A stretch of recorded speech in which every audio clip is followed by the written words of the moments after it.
Friends, welcome to Franklin's lectures. So നിങ്ങളുടെ engineering journey start ചെയ്യാൻ വേണ്ടിയിട്ട് പോവാണ് അല്ലെ? അപ്പൊ എല്ലാവരും നിങ്ങൾക്ക് ഇഷ്ടപ്പെട്ട കോഴ്സും കോളേജും ഒക്കെ സെലക്ട് ചെയ്ത് നമ്മുടെ ജേർണി സ്റ്റാർട്ട് ചെയ്യാൻ വേണ്ടിയിട്ട് ഇരിക്കുകയായിരിക്കും. അപ്പോ നിങ്ങൾ മെക്ക്, സിവില്, ട്രിപ്പിളി, ഈസി ഈ 4 സബ്ജക്റ്റും പഠിക്കുന്ന ആൾക്കാരാണ് ഇപ്പൊ ഇവിടെ വരുന്നത്. ഓക്കെ, കാരണം നമ്മൾ ഇന്ന് പറയാൻ പോകുന്നത് mathematics for electrical and physical science 1 പറ്റിയിട്ടാണ്. ഓക്കെ, സോ നിങ്ങൾക്ക് നിങ്ങളുടെ സാധാരണ കോർ പേപ്പേഴ്സിന്റെ കൂടെ തന്നെ സബ്ജക്ട് റിലേറ്റഡ് പേപ്പേഴ്സിന്റെ കൂടെ തന്നെ നിങ്ങൾക്ക് പഠിക്കാനുള്ള പേപ്പേഴ്സ് ആണ് സയൻസ് പേപ്പേഴ്സ് ആയിട്ടുള്ള ഫിസിക്സ്, കെമിസ്ട്രി, മാത്തമാറ്റിക്സ്. ഓക്കെ, ഈ 3 പേപ്പേഴ്സും നിങ്ങളുടെ ഫണ്ടമെന്റൽ കാര്യങ്ങളാണ് അല്ലെ? ഒരു എഞ്ചിനീയറിംഗ് ജേർണി നമുക്ക് വേണമെന്നുണ്ടെങ്കിൽ അവിടെ മെയിൻ ആയിട്ട് നിങ്ങൾക്ക് ബാക്ക് ചെയ്യാൻ വേണ്ടത് ആരാണ്? നമ്മുടെ സയൻസ് പേപ്പേഴ്സ് ആണ് അല്ലെ? എഞ്ചിനീയറിംഗിന്റെ ഓരോ സബ്ജക്റ്റും ബിൽഡ് ചെയ്തിട്ടുള്ളത് മാത്സ്, ഫിസിക്സ്, കെമിസ്ട്രി വെച്ചിട്ടാണ്. ഓക്കെ, സോ ഈ 3 പേപ്പേഴ്സും നിങ്ങളുടെ ബാക്കി കോർ പേപ്പേഴ്സിന്റെ കൂടെ തന്നെ നിങ്ങൾ പഠിക്കുന്നതാണ്. ഓക്കെ, സോ നിങ്ങൾക്ക് ഓരോ സെമ്മിലും മാത്സ് പേപ്പർ ഉണ്ട്. ഓരോ സെമ്മും മീൻസ് 4 സെമ്മ്, ഫസ്റ്റ് 4 സെമ്മിലും നിങ്ങൾക്ക് മാത്സ് പേപ്പർ പഠിക്കാനുണ്ടാവും. ഓക്കെ, നിങ്ങൾ ചിലപ്പോൾ വിചാരിച്ചിട്ടുണ്ടാവും +2 കഴിഞ്ഞപ്പോഴേക്കും മാത്സ് കഴിഞ്ഞല്ലോ എന്ന് സമാധാനിച്ചിരിക്കുകയായിരിക്കും. പക്ഷേ മാത്സ് എഞ്ചിനീയറിംഗ് അല്ലേ നിങ്ങൾ സെലക്ട് ചെയ്തത്, സോ മാത്സ് തീരുന്നില്ല. ഓക്കെ, കാരണം മാത്സ് ആണ് നമ്മുടെ എഞ്ചിനീയറിംഗിന്റെ ടൂൾ എന്ന് പറയുന്നത് മാത്സ് ആണ്. ഓക്കെ, എന്തൊരു കാര്യം, എന്തൊരു ബിൽഡിംഗ്, അല്ലെങ്കിൽ എന്തൊരു സ്ട്രക്ചർ നിങ്ങൾ ബിൽഡ് ചെയ്തെടുക്കണം എന്നുണ്ടെങ്കിലും അവിടെ നിങ്ങൾക്ക് ഒരു മാത്തമാറ്റിക്കൽ ഇക്വേഷൻ നിങ്ങൾ വർക്ക്ഔട്ട് ചെയ്ത് അവിടുത്തെ പാരാമീറ്റേഴ്സ് ഒക്കെ നിങ്ങൾ കാൽക്കുലേറ്റ് ചെയ്യണം അല്ലെ? സോ വെറുതെ നിങ്ങൾ +2 വരെ പഠിച്ച മാത്സ് മാത്രം വെച്ചിട്ട് നിങ്ങൾക്ക് എഞ്ചിനീയറിംഗ് ജേർണിയിൽ നിങ്ങൾക്ക് മുന്നോട്ട് പോകാൻ പറ്റില്ല. സോ അതിന് വേണ്ടിയിട്ട് നിങ്ങൾ എന്തൊക്കെ കാര്യങ്ങളാണ് പഠിക്കേണ്ടത്, അത്രയും കാര്യങ്ങൾ നിങ്ങൾക്ക് ഈ 4 സെമിസ്റ്ററുകളുമായിട്ട് നമ്മൾ മാത്തമാറ്റിക്സിൽ പഠിക്കും. ഓക്കെ, സോ ഫസ്റ്റ് സെമ്മില് നമുക്ക് mathematics for electrical and physical science 1 എന്ന് പറയുന്ന പേപ്പർ ഉണ്ട്. സെക്കൻഡ് സെമ്മില് നമുക്ക് mathematics for electrical and physical science 2 എന്ന് പറയുന്ന പേപ്പർ ഉണ്ട്. തേർഡ് സെമ്മില് ഇലക്ട്രിക്കൽ ആൻഡ് ഫിസിക്കൽ സയൻസ് 3 ഉണ്ട്. ആൻഡ് ഫോർത്ത് സെമ്മിൽ എത്തുമ്പോൾ നിങ്ങൾക്ക് രണ്ടുപേർക്കും സെപ്പറേറ്റ് ആവും. ഓക്കെ, ഇലക്ട്രിക്കൽ സയൻസുകാർക്ക് ഒരു മാത്സ് പേപ്പറും ഫിസിക്കൽ സയൻസുകാർക്ക് വേറൊരു മാത്സ് പേപ്പറും. ഓക്കെ, ഇലക്ട്രിക്കൽ സയൻസ് എന്ന് പറയുമ്പോൾ ട്രിപ്പിളി ഈസിക്കാർക്ക് ഒരു പേപ്പർ ആവും. ദെൻ മെക്ക് സിവിലുകാർക്ക് വേറൊരു പേപ്പർ ആവും. അങ്ങനെ ഫോർത്ത് സെമ്മില് നിങ്ങൾ 2 കൂട്ടരും 2 പേപ്പേഴ്സ് ആയിട്ട് മാത്സ് പഠിക്കും. അല്ലാതെ ഈ ഫസ്റ്റ് 3 സെമ്മുകളിലും നിങ്ങൾക്ക് ഒരുമിച്ച് പഠിക്കാനുണ്ട് മാത്സ്. ഓക്കെ, സോ പ്രത്യേകം ശ്രദ്ധിക്കുക. കമ്പ്യൂട്ടർ സയൻസ്, ഇൻഫർമേഷൻ സയൻസ്, നമ്മുടെ ഗ്രൂപ്പ് എയിലെ പിള്ളേരുണ്ടല്ലോ, കമ്പ്യൂട്ടർ സയൻസ് ബ്രാഞ്ചുകളിലുള്ള പിള്ളേര്, സോ നിങ്ങൾക്ക് മാത്തമാറ്റിക്സ് ഫോർ ഇൻഫോർമേഷൻ സയൻസ് അല്ലെങ്കിൽ കമ്പ്യൂട്ടർ ആൻഡ് ഇൻഫോർമേഷൻ സയൻസ് ആണ്. ഓക്കെ, സോ ഇത് മെയിൻ ആയിട്ട് ഇലക്ട്രിക്കൽ, ഫിസിക്കൽ സയൻസ് ബ്രാഞ്ചുകാർക്ക് ഉള്ള മാത്സ് ആണ്. ഓക്കെ, സോ നിങ്ങളുടെ 2 പേരുടെയും ടോപ്പിക്സ്, നിങ്ങൾ 2 പേരും പഠിച്ചിരിക്കേണ്ട കാര്യങ്ങൾ തമ്മിൽ വ്യത്യാസമുണ്ട്. ഓക്കെ, നിങ്ങൾക്ക് കുറച്ചും കൂടെ കാൽക്കുലേഷനും അല്ലെങ്കിൽ സ്ട്രക്ചേഴ്സ് ബിൽഡ് ചെയ്യുന്നതിനും അങ്ങനെ അതുപോലെ സർക്യൂട്ടിൽ ആവശ്യമുള്ള കാര്യങ്ങളൊക്കെയാണ് നിങ്ങൾ പഠിക്കേണ്ടത്. ആൻഡ് കമ്പ്യൂട്ടർ സയൻസ് പിള്ളേർ പഠിക്കേണ്ടത് അവിടെ കുറെ വെക്ടേഴ്സ്, മെട്രിക്സ്, ദെൻ ഗ്രാഫ്, അങ്ങനത്തെ കാര്യങ്ങളൊക്കെയാണ്. ഓക്കെ, സോ നിങ്ങൾക്ക് 2 പേർക്കും 2 മാത്സ് ആണ് പഠിക്കേണ്ടത്. സോ പ്രത്യേകം ശ്രദ്ധിക്കുക. നിങ്ങൾ സിലബസ് ഡൗൺലോഡ് ചെയ്തെടുക്കുമ്പോഴും അല്ലാത്തപ്പോഴും ഒക്കെ mathematics for electrical and physical science 1, okay, mech, civil, EC, triple E ഈ 4 ബ്രാഞ്ചുകളിലുള്ള ആൾക്കാർ mathematics for electrical and physical science 1 എന്ന് പറയുന്ന പേപ്പറിന്റെ ആണ് നിങ്ങൾ നോക്കേണ്ടത്. ഓക്കെ, ഇപ്പൊ സിലബസ് ഡൗൺലോഡ് ചെയ്യുകയാണെങ്കിലും പ്രീവിയസ് ഇയർ ക്വസ്റ്റ്യൻസ് നോക്കുകയാണെങ്കിലും ഒക്കെ നിങ്ങൾ അത് മാറിപ്പോവാണ്ടിരിക്കാം. ഓക്കെ, എപ്പോഴും ചിലർക്ക് കൺഫ്യൂഷൻ വരാറുണ്ട്. സോ അത് പ്രത്യേകം ശ്രദ്ധിക്കുക. ഓക്കെ, ഗ്രൂപ്പ്സ് ഒക്കെ നിങ്ങൾക്ക് അറിയാലോ, ഗ്രൂപ്പ് ബിക്കും സിക്കും. ഓക്കെ, ഗ്രൂപ്പ് ബിക്കും സിക്കും ഉള്ള മാത്സ് ആണ് നമ്മൾ ഇന്ന് ഇവിടെ ഇൻട്രൊഡക്ഷൻ ആയിട്ട് കാണാൻ പോകുന്നത്. ഓക്കെ, സോ നമുക്ക് നമ്മുടെ mathematics for electrical and physical science 1ന്റെ ഒരു ഇൻട്രൊഡക്ഷൻ എങ്ങനെ, നമുക്ക് ഇതിൽ എന്തൊക്കെ കാര്യങ്ങളാണ് നിങ്ങൾക്ക് വരുന്നത്, എന്തൊക്കെയാണ് ഇതിന്റെ കോഴ്സ് ഡീറ്റെയിൽസും കാര്യങ്ങളൊക്കെ എന്ന് നമുക്ക് ജസ്റ്റ് ഒന്ന് നോക്കി നോക്കാം. ഓക്കെ, സോ എല്ലാവരും റെഡി അല്ലേ? മാത്സ് ആർക്കെങ്കിലും പേടിയുണ്ടോ? മാത്സിന് ആരും പേടിക്കേണ്ട ആവശ്യമില്ല. ഓക്കെ, കാരണം അത്രയും എന്താ പറയാ, നമ്മൾ എൻജോയ് ചെയ്ത് പഠിച്ചു കഴിഞ്ഞാൽ അത്രയും സിമ്പിൾ ആയിട്ടുള്ള ഒരു സബ്ജക്റ്റ് ആണ് മാത്തമാറ്റിക്സ്. ഓക്കെ, നിങ്ങൾക്ക് ഇനിയിപ്പോ വേറെ ഏതൊരു സബ്ജക്റ്റുകളും നിങ്ങൾക്ക് ഇനി അങ്ങോട്ട് പുതിയ സെമ്മുകളിലൊക്കെ നിങ്ങൾക്ക് പഠിക്കാൻ വരുന്ന മാത്സ് അല്ലാത്ത പേപ്പേഴ്സിലൊക്കെ നിങ്ങൾക്ക് മാത്സ് നിങ്ങളുടെ കയ്യിലുണ്ടെന്നുണ്ടെങ്കിൽ ഏത് പേപ്പറും നിങ്ങൾക്ക് ടാക്കിൾ ചെയ്യാൻ പറ്റും. ഓക്കെ, നിങ്ങൾക്ക് അറിയാം, ഇപ്പൊ ഫിസിക്സിലൊക്കെ ഓരോന്ന് പഠിക്കുന്ന സമയത്തൊക്കെ അവിടെ കുറേ മാത്സിന്റെ ഇക്വേഷൻസ് സോൾവ് ചെയ്യുന്നതും ഒക്കെയാണ് നമ്മൾ അവിടെയൊക്കെ അപ്ലൈ ചെയ്യുന്നത് അല്ലെ. സോ ഈ ഫിസിക്സ്, കെമിസ്ട്രി എന്ന് പറയുന്ന എല്ലാ സബ്ജക്റ്റുകളുടെയും ഒരു ലാംഗ്വേജ് എന്ന് പറയുന്നത് മാത്തമാറ്റിക്സ് ആണ്. ഓക്കെ, സയൻസിന്റെ ലാംഗ്വേജ് എന്ന് വേണമെങ്കിൽ നമുക്ക് മാത്തമാറ്റിക്സിന് പറയാൻ പറ്റും. ഓക്കെ, എഞ്ചിനീയറിംഗിന്റെ ലാംഗ്വേജും എന്ത് തന്നെയാണ്? മാത്തമാറ്റിക്സ് ആണ്. ഓക്കെ, സോ നമുക്ക് സ്റ്റാർട്ട് ചെയ്യാം. എന്തൊക്കെയാണ് ഈ ഒരു സെമ്മിൽ നിങ്ങൾക്ക് പഠിക്കാനുള്ളത് എന്നും കാര്യങ്ങളൊക്കെ നമുക്കൊന്ന് നോക്കാം. ഓക്കെ, എല്ലാവരും എഞ്ചിനീയറിംഗ് പഠിക്കുന്ന ആൾക്കാരായതുകൊണ്ട് തന്നെ, എഞ്ചിനീയറിംഗ് പഠിക്കാൻ വന്നിട്ടുള്ള ആൾക്കാരായതുകൊണ്ട് തന്നെ മാത്സിന് ഇഷ്ടപ്പെട്ട് വന്നതായിരിക്കും അല്ലെ. അല്ലെങ്കിൽ നിങ്ങൾ MBBS അല്ലെങ്കിൽ വേറെ BRക്കോ അങ്ങനെ എന്തെങ്കിലുമൊക്കെ എടുത്ത് പോയേനെ അല്ലെ. സോ മാത്സുമായിട്ട് ടച്ച് വിടാത്ത, മാത്സുമായിട്ട് വളരെയധികം റിലേറ്റഡ് ആയിട്ടിരിക്കുന്ന ആൾക്കാരാണ് നിങ്ങൾ അല്ലെ. അപ്പൊ നമുക്ക് ഈ ജേർണി നമുക്ക് മാത്സിനെ കൂടെ പിടിച്ചിട്ട് തന്നെ നമുക്ക് എന്ത് ചെയ്യാം, ഈ എഞ്ചിനീയറിംഗ് ജേർണി നിങ്ങൾക്ക് മുന്നോട്ട് കൊണ്ടുപോകാം. ഓക്കെ, സോ നമ്മൾ ആദ്യം ഈ ഒരു കോഴ്സിന്റെ കോഡും കാര്യങ്ങളൊക്കെ, കോഴ്സിന്റെ ഡീറ്റെയിൽസും കാര്യങ്ങളൊക്കെ നമുക്ക് ജസ്റ്റ് ഒന്ന് നോക്കാം. ഓക്കെ, സോ ഈ കോഴ്സിന്റെ കോഡായിട്ട് വരുന്നത് GYMAT 101 ആണ്. ഓക്കെ, നിങ്ങൾക്ക് ഓരോ പേപ്പേഴ്സിനും ഓരോ കോഡുകൾ ഉണ്ടാവും. സോ കോഡ് അറിഞ്ഞിരിക്കുക എന്നുള്ളത് അത്രയും ഇമ്പോർട്ടന്റ് ആയിട്ടുള്ള കാര്യമാണ്. കാരണം നിങ്ങൾ ഇനിയിപ്പോ എക്സാമിന് അപ്ലൈ ചെയ്യുന്ന സമയത്താണെങ്കിലും, പ്രീവിയസ് ഇയർ ക്വസ്റ്റ്യൻസ് ഡൗൺലോഡ് ചെയ്യുന്ന സമയത്ത്, സിലബസ് ഡൗൺലോഡ് ചെയ്യുന്ന സമയത്തൊക്കെ ആ കോഴ്സിന്റെ പേരിനേക്കാളും കോഡ് അടിക്കുന്നതാണ് ഏറ്റവും കൂടുതൽ നിങ്ങൾക്ക് ആക്യുറേറ്റ് ആയിട്ടുള്ള റിസൾട്ട് കിട്ടാൻ നിങ്ങൾക്ക് ഹെൽപ്പ് ചെയ്യാം. ഓക്കെ, GYMAT 101 ആണ് നിങ്ങളുടെ mathematics for electrical and physical science 1ന്റെ കോഴ്സ് കോഡ്. ഓക്കെ, സോ അത് പ്രത്യേകം ശ്രദ്ധിക്കുക. ഇത് GAMAT 101 ആയിരുന്നെങ്കിൽ അത് ഗ്രൂപ്പ് എക്കാരുടെ മാത്സ് ആവും. സോ പ്രത്യേകം ശ്രദ്ധിക്കുക, GYMAT 101 ആണ് നിങ്ങളുടെ കോഴ്സ് കോഡ്. ഓക്കെ, സോ ഇനിയിപ്പോ ഫിസിക്സിനാണെങ്കിലും കെമിസ്ട്രിക്കാണെങ്കിലും വേറെ ഏത് സബ്ജക്റ്റിനാണെങ്കിലും ഒക്കെ അതിൻ്റെതായിട്ടുള്ള കോഴ്സ് കോഡുകൾ ഉണ്ട്. ഓക്കെ, സോ അത് പ്രത്യേകം ശ്രദ്ധിക്കുക, കോഴ്സ് കോഡ് മാറിപ്പോവാണ്ടിരിക്കുക. ഓക്കെ, അപ്പൊ ഇനി ഇത് സെക്കൻഡ് സെമ്മിലാവുമ്പോൾ GYMAT 201 ആവും, ദെൻ 301, 401 അങ്ങനെ പോവാണ് ചെയ്യുന്നത്. ഓക്കെ, സോ അതാണ് കോഴ്സ് കോഡ് വരുന്നത്. ദെൻ നമുക്ക് ഇവിടെ നിങ്ങളുടെ എക്സാമിന് നിങ്ങൾക്ക് മാർക്ക് കിട്ടുന്നത് എങ്ങനെയാണെന്ന് നോക്കാം. ഓക്കെ, സോ ഇന്റേണൽ എക്സാമിന് നിങ്ങൾക്ക് എത്ര മാർക്കാണ് വേണ്ടത്?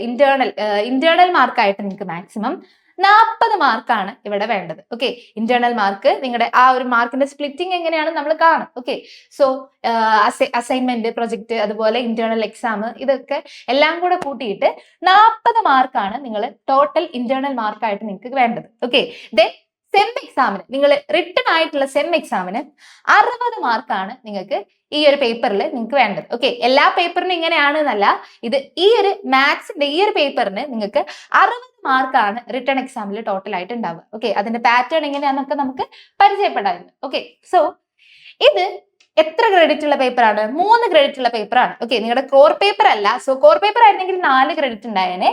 സോ ഇത് മാത്സ് പേപ്പർ ആയതുകൊണ്ട് ഇതിന് 3 ക്രെഡിറ്റ് ആണുള്ളത്. ഓക്കെ, സോ 3 ക്രെഡിറ്റ് ഉള്ള പേപ്പറാണ്. ദെൻ എക്സാമിന്റെ ഹവേഴ്സ്, എത്ര ഹവേഴ്സ് ആണ് നിങ്ങൾക്ക് ഇതിന്റെ എക്സാമിന് ഉണ്ടാവുക? 2.5 hours, 2 hours 30 minutes, 2.5 hours കൊണ്ടാണ് നിങ്ങൾ ഈ 60 മാർക്കിന്റെ പേപ്പർ നിങ്ങൾ എഴുതേണ്ടത്. ഓക്കെ, എമ്പാടും സമയം ഉണ്ടാവും. ഓക്കെ, പേടിക്കൊന്നും വേണ്ട. നിങ്ങൾ കാൽക്കുലേഷൻസും കാര്യങ്ങളും ഒക്കെ നിങ്ങൾക്ക് ചെയ്ത് പരിചയം ഉണ്ടെന്നാണെങ്കിൽ പെട്ടെന്ന് തന്നെ ചെയ്യാൻ പറ്റുന്ന ടൈപ്പ് ഓഫ് കാര്യങ്ങളാണ് ഈ ഒരു പേപ്പറിലുള്ളത്.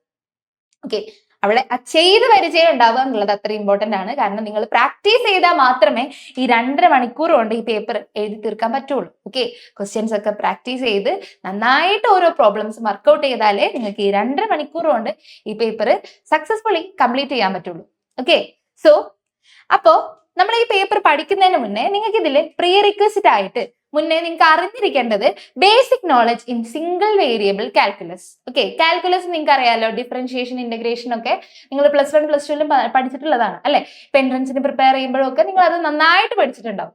സോ അങ്ങനെ സിംഗിൾ വേരിയബിൾ കാൽക്കുലസിലെ നല്ലൊരു നോളജ് ഉണ്ടായിരിക്കേണ്ടത് കുറച്ച് അത്യാവശ്യമാണ് ഇവിടെ. ഓക്കെ, അഥവാ നിങ്ങൾക്ക് ഇല്ലെങ്കിലും കുഴപ്പമില്ല, നമ്മൾ ക്ലാസ് എടുക്കുന്ന സമയത്ത് നമുക്ക് എന്ത് ചെയ്യാം, നമുക്ക് അതൊക്കെ ബ്രഷപ്പ് ചെയ്തിട്ട് തന്നെ ആയിരിക്കും നമ്മൾ പോവാം. ഓക്കെ, സോ ആരും പേടിക്കേണ്ട ആവശ്യമില്ല. കാൽക്കുലസിൽ അഥവാ നിങ്ങൾക്ക് കൺഫ്യൂഷനോ ഡൗട്ടോ കാര്യങ്ങളോ ഉണ്ടെന്നുണ്ടെങ്കിൽ നമുക്ക് ക്ലാസ്സിൽ അത് ക്ലിയർ ചെയ്ത് തന്നെ പോവാം. ഓക്കെ, എന്തെങ്കിലും ഡൗട്ട് നമ്മൾ പഠിക്കുന്ന സമയത്ത് നിങ്ങൾക്ക് ഉണ്ടാവുകയാണെന്നുണ്ടെങ്കിൽ നിങ്ങൾ ചോദിച്ചാൽ മതി.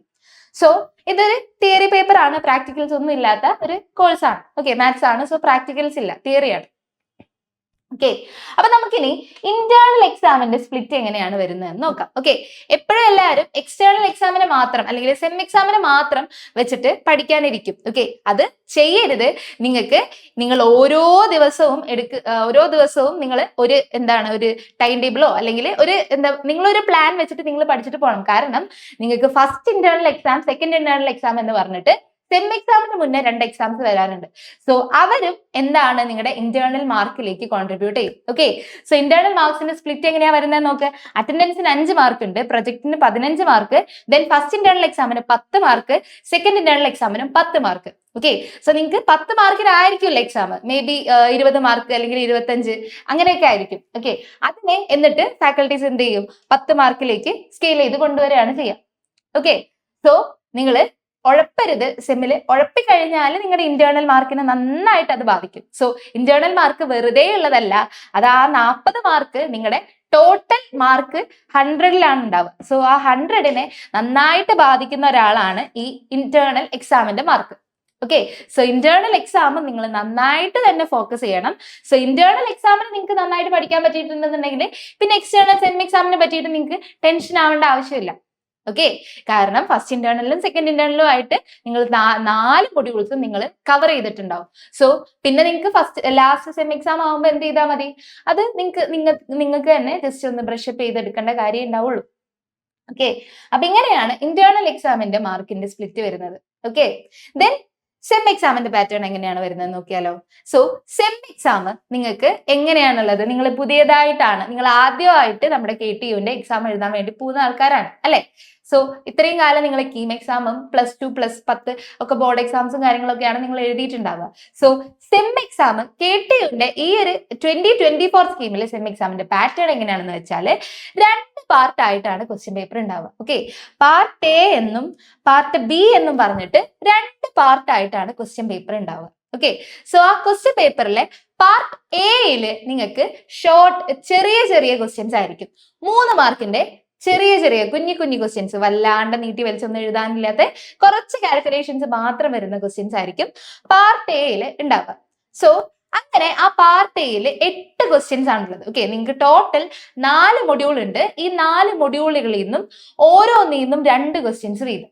ഓക്കെ, ഒരു ഫസ്റ്റ് മൊഡ്യൂളിൽ നിന്ന് 2 ക്വസ്റ്റ്യൻ, സെക്കൻഡിൽ നിന്ന് 2, മൂന്നിൽ നിന്ന് 2, 4ാമത്തെ മൊഡ്യൂളിൽ നിന്നും 2 ക്വസ്റ്റ്യൻ. അങ്ങനെ ടോട്ടൽ 8 ക്വസ്റ്റ്യൻസ് ആണ് നിങ്ങൾക്ക് പാർട്ട് എയിൽ ഉണ്ടാവുക. ഓക്കെ, സോ പാർട്ട് എയിൽ 8 ക്വസ്റ്റ്യൻസ് ആയിരിക്കും. ഓരോ ക്വസ്റ്റ്യനും 3 മാർക്ക് വീതവും ആയിരിക്കും ഉണ്ടാവുക. Okay, so 2 questions from each module part A and total of 8 questions. So total നിങ്ങൾക്ക് 8 questions ആണ്, each carrying 3 marks. So ഓരോ ക്വസ്റ്റ്യൻ എത്ര മാർക്കാണ്, 3 മാർക്കാണ്. ഓക്കെ, സോ നിങ്ങൾക്ക് അങ്ങനെ ടോട്ടൽ പാർട്ട് എയിൽ നിങ്ങൾക്ക് കംപ്ലീറ്റ് ആയിട്ട് നന്നായിട്ട് എഴുതാൻ പറ്റിയിട്ടുണ്ടെങ്കിൽ നിങ്ങൾക്ക് പാർട്ട് എയിൽ എത്ര മാർക്ക് കിട്ടും, 8 × 3 = 24 മാർക്സ് നിങ്ങൾക്ക് പാർട്ട് എയിൽ കിട്ടും. ഓക്കെ, സോ പാർട്ട് എയിലെ എല്ലാ ക്വസ്റ്റ്യൻസും കമ്പൽസറി ആണ്, അത് നിങ്ങൾ എല്ലാം ആൻസർ ചെയ്യണം.